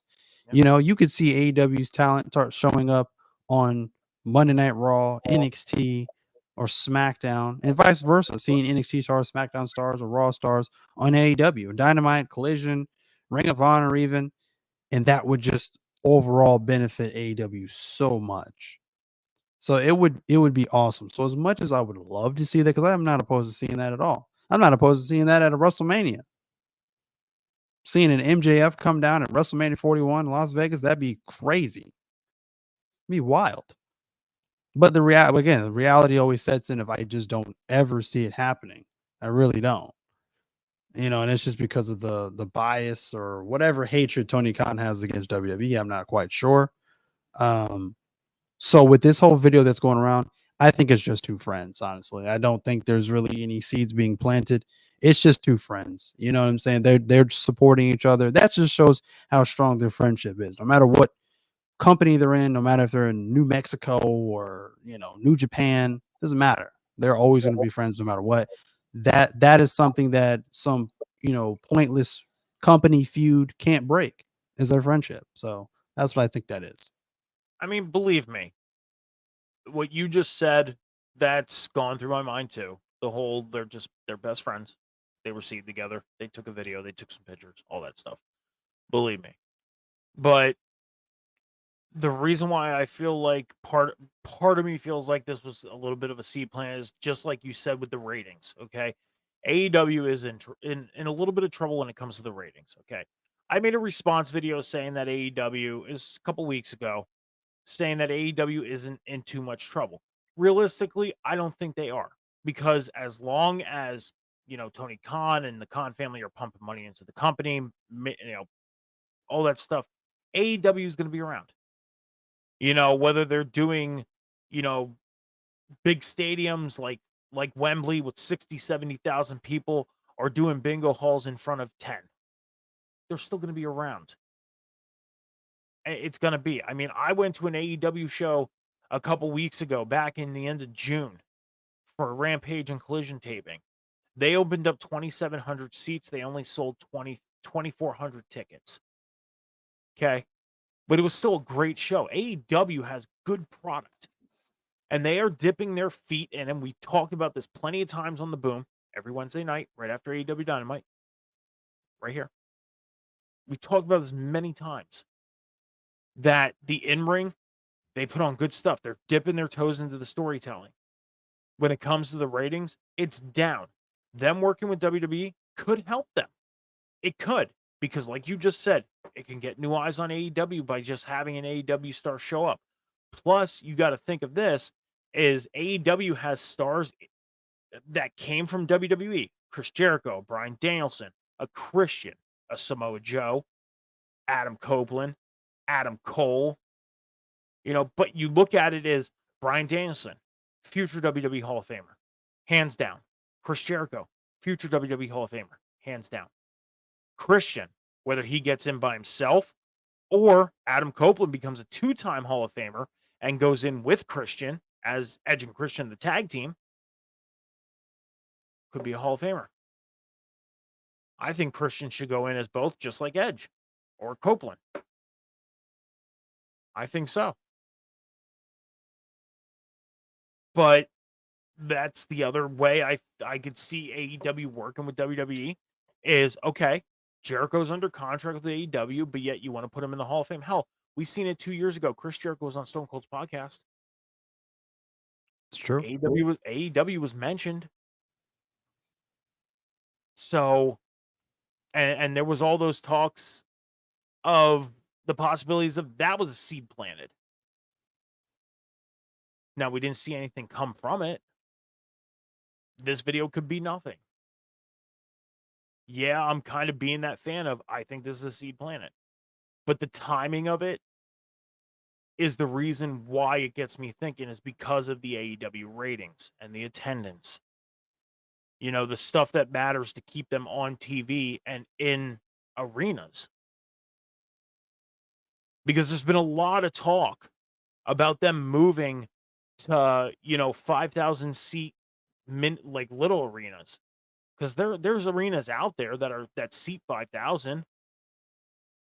There are, and it would look better on TV. But again, as long as money's being pumped in, that's not going to happen. You look at Wembley right now, they've sold 60,000 tickets. That's 20 less than what they sold last year. They got 6 weeks yet. And you still got to account for whoever's going to buy tickets between now and then whoever's going to walk up to the box office, whoever's going to walk up to the box office day of and buy a ticket. Because they made the decision, hey, I got the pocket money. Let's go to All In. And bam, there you go. Because you know there's going to be tickets available at the box office.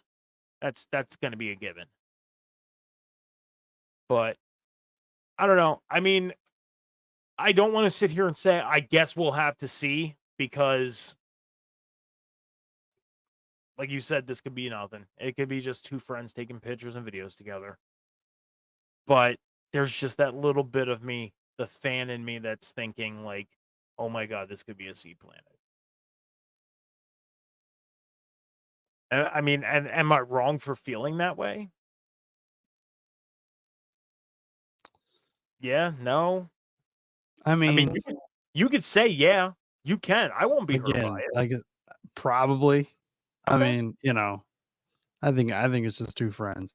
You Okay. know, the thing that I feel like the thing that I have to take for Tony to really consider a partnership, or just a short-term partnership, whatever, it's gonna have to take somebody who really sees the benefit in a partnership with WWE. Somebody to really get in his ear that would initiate, because I think Triple H would be okay with it. I think he'd be down with it. You know what I mean? I don't think he hates AEW necessarily. But again, he's not afraid of competition either. So, but yeah, it'd have to take somebody to get in Tony Khan's ear. Now there was talk about, there's a rumor about Shane McMahon coming in to AEW. Shane could Shane could be like, hey, maybe we could switch things up. Maybe this partnership with WWE is not something that we should shy away from, and we should really explore that. So I think So he'd be the guy to do it. Shane basically being the bug in Tony's ear. Hmm. Yep. See, and when the idea and the talk about Shane McMahon going to AEW first started, I didn't like it. I didn't. I was not a fan of it. But you just saying that about him being the bug in Tony's ear, that I'm like, okay, Shane, let's go. Because when I think about, like you mentioned with pay-per-views like a WrestleMania, when I sit and think of WrestleMania, I sit and think, Ring of Honor, NXT, SmackDown, Raw, TNA, AEW. Like WrestleMania being that big 2-day event involving all companies around professional wrestling, CMML, New Japan, even some indie promotions that are well known, like Thunder Rosa's. Her promotion's pretty well known. A star like Izzy, who's the champion right now, you know who Izzy is? Izzy Moreno. Yep. Yep. Yeah. Seeing her I mean, she's turning 18. She's young yet. But imagine what her being at a WrestleMania match would do for her.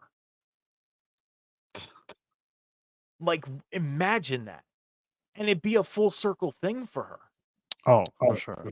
She was the little, like, Bailey major, like the super Bailey fan at NXT shows at the early days of NXT. And now at 18 years old, being on a WrestleMania, like that would boost her big time. It would. And if you watch videos of her and her matches, at Thunder Rosa's promotion, she's doing a great job. I can see her being signed somewhere by 2025, maybe early 2026. I could. Because she's doing a really good job. But that's what I look at when I think WrestleMania. And Royal Rumble. And War Games. You bring in people from other promotions. And you have those matches. Now, WrestleMania, ultimately, you would have to have championship matches. That's when you keep it within that company. WWE facing a WWE person. Because you're not going to have an AEW star come in and win the WWE championship. That's not going to happen. Now you can have like a WWE star winning a New Japan title. That be realistic.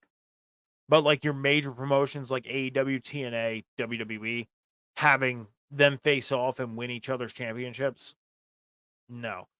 NXT and TNA with the partnership they're having right now, I could see it. But that's as far as I would go. So I don't know. I mean, you make a little more sense of the whole, it could be just two friends taking a picture. It makes sense. But again, being the fan 34 years and having those big wishes of seeing something like that, I mean, it goes back to the days of WCW, ECW and seeing them working together. We like the early days of Monday Night Raw when we seen Tommy Dreamer and Rob Van Dam coming on Raw and working. Rob Van Dam being the anti-ECW guy, being like, I'm Mr. Monday Night, kickstarting that. That was awesome. And then seeing Hall and Nash go to Nitro and being the outsiders and acting like the WWF guys coming in and, Hogan being the third guy and everything. That's, you sit back and think about that and it's like, oh my God, like this, it would be awesome if this stuff was real. Like if this really happened. And being 34 years into being a fan, like I'm laying my money down. I'm hopping on a plane. And I'm going wherever I need to go to see this in person. That's that. That's that. If it costs me my whole paycheck and some bills have to be pushed aside for me to do it, I'm there. So, but last segment on this day. Speaking of WCW and WWE working together, Cam, did you know on July 15th of 2002, on an episode of Raw in East Rutherford, New Jersey, Eric Bischoff was named the Raw general manager, showing up on Monday Night Raw, and him and Vince McMahon finally showing up on TV together. Now, do you want to hear a really funny story about that night real quick? Uh-oh. Yeah. So here's the funny story, Cam. Is July 14th is my birthday. Okay. So I just had my 38th birthday on Sunday, yesterday. Wherever you are in the world, on the East Coast, it is now July 16th. So 2 days ago for the people on the East Coast. And for those of you on the West Coast where it's still July 15th, yesterday was my birthday, July 14th. I went to a WWE house show on July 14th, 2002. Okay. WWE came to Allentown, Pennsylvania, had a house show, and that was the night that I seen The Undertaker face Ric Flair, the match I talked about last week. I also seen Bubba Ray Dudley win the Hardcore Championship. Fun little fact, I share a birthday with him.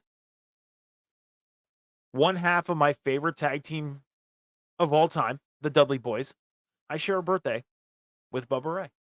It was his birthday as well. And Jeff Jarrett's birthday is July 14th as well. I share a birthday with him. Nice. But anyways, I went to a WWE house show on my birthday in 2002. Now, I had the choice because the tickets was a birthday present, okay?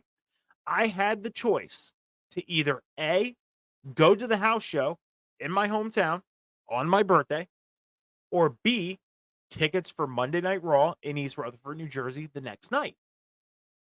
And it was my 16th birthday. I chose the house show, obviously, because I'm talking about it. And then the next night on Raw, who shows up but Eric Bischoff? I could have went and seen history be made in person. Instead, I chose to go to a house show. A non-televised show where the only championship that changed hands at the time at a house show was the Hardcore title. Changed 7 times. Yeah. No, never mind. Sorry, it was 4 times. And the champion walking in that night walked out with the belt because it was 24/7 rules. Yeah. But on this day, Eric Bischoff showed up on Monday Night Raw 22 years ago, thus having Vince McMahon and Eric Bischoff showing up on TV for the first time ever together. So, Cam, we are at that time. And before we shout out our social medias, I want to let everybody know one more time to head over to Rivet City Radio and Off the Top Media's Twitch and YouTube channels. Hit that follow button, hit the subscribe button, turn your notifications on. Check out all the great content going on throughout the network. Tomorrow night, NXT on tap after NXT.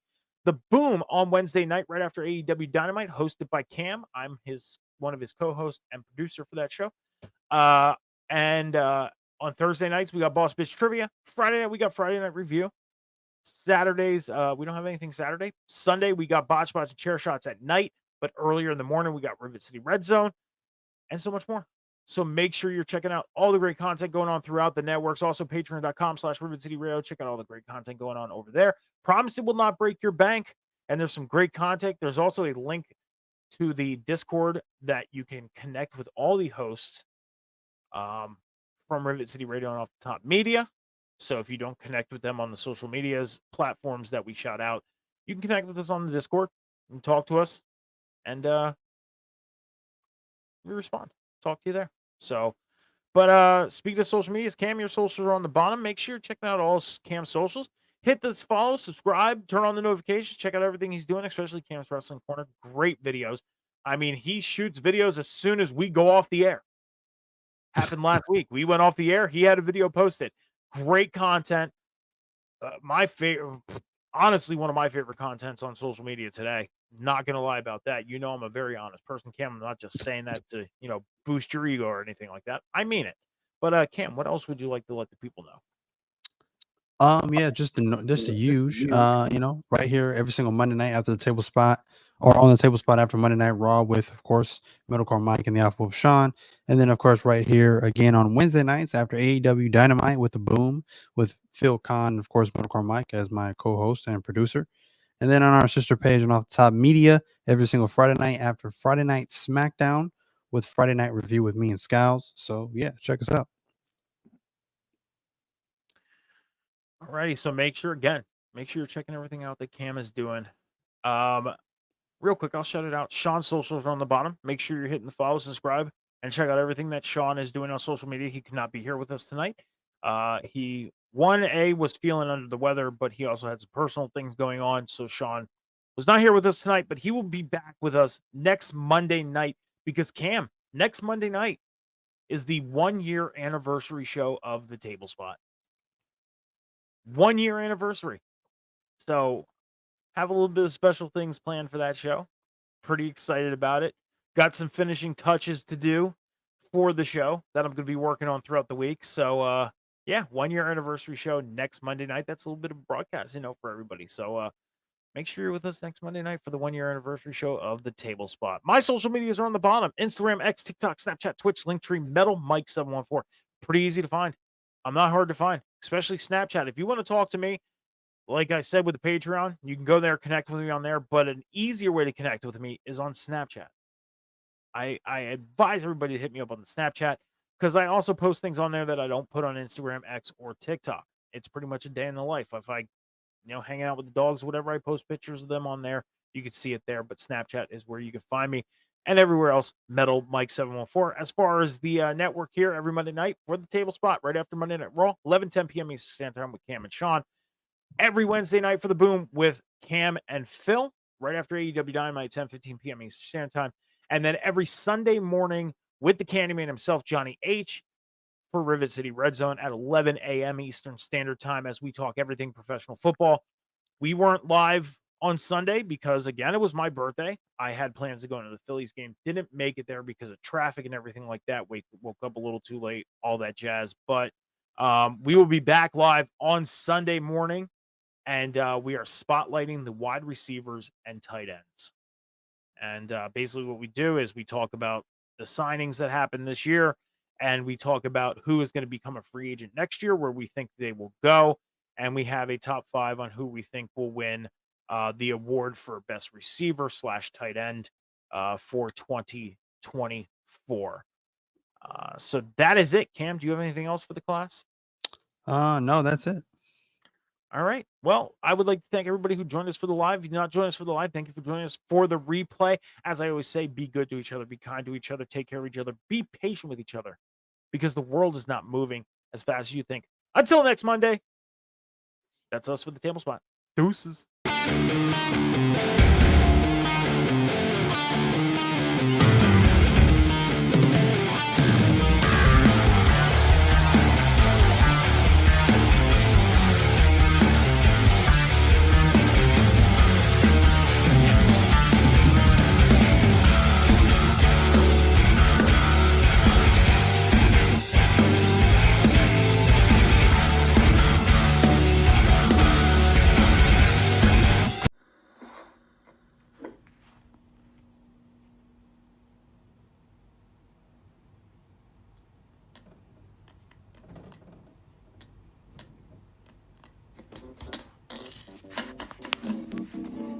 I don't want to set the world on fire.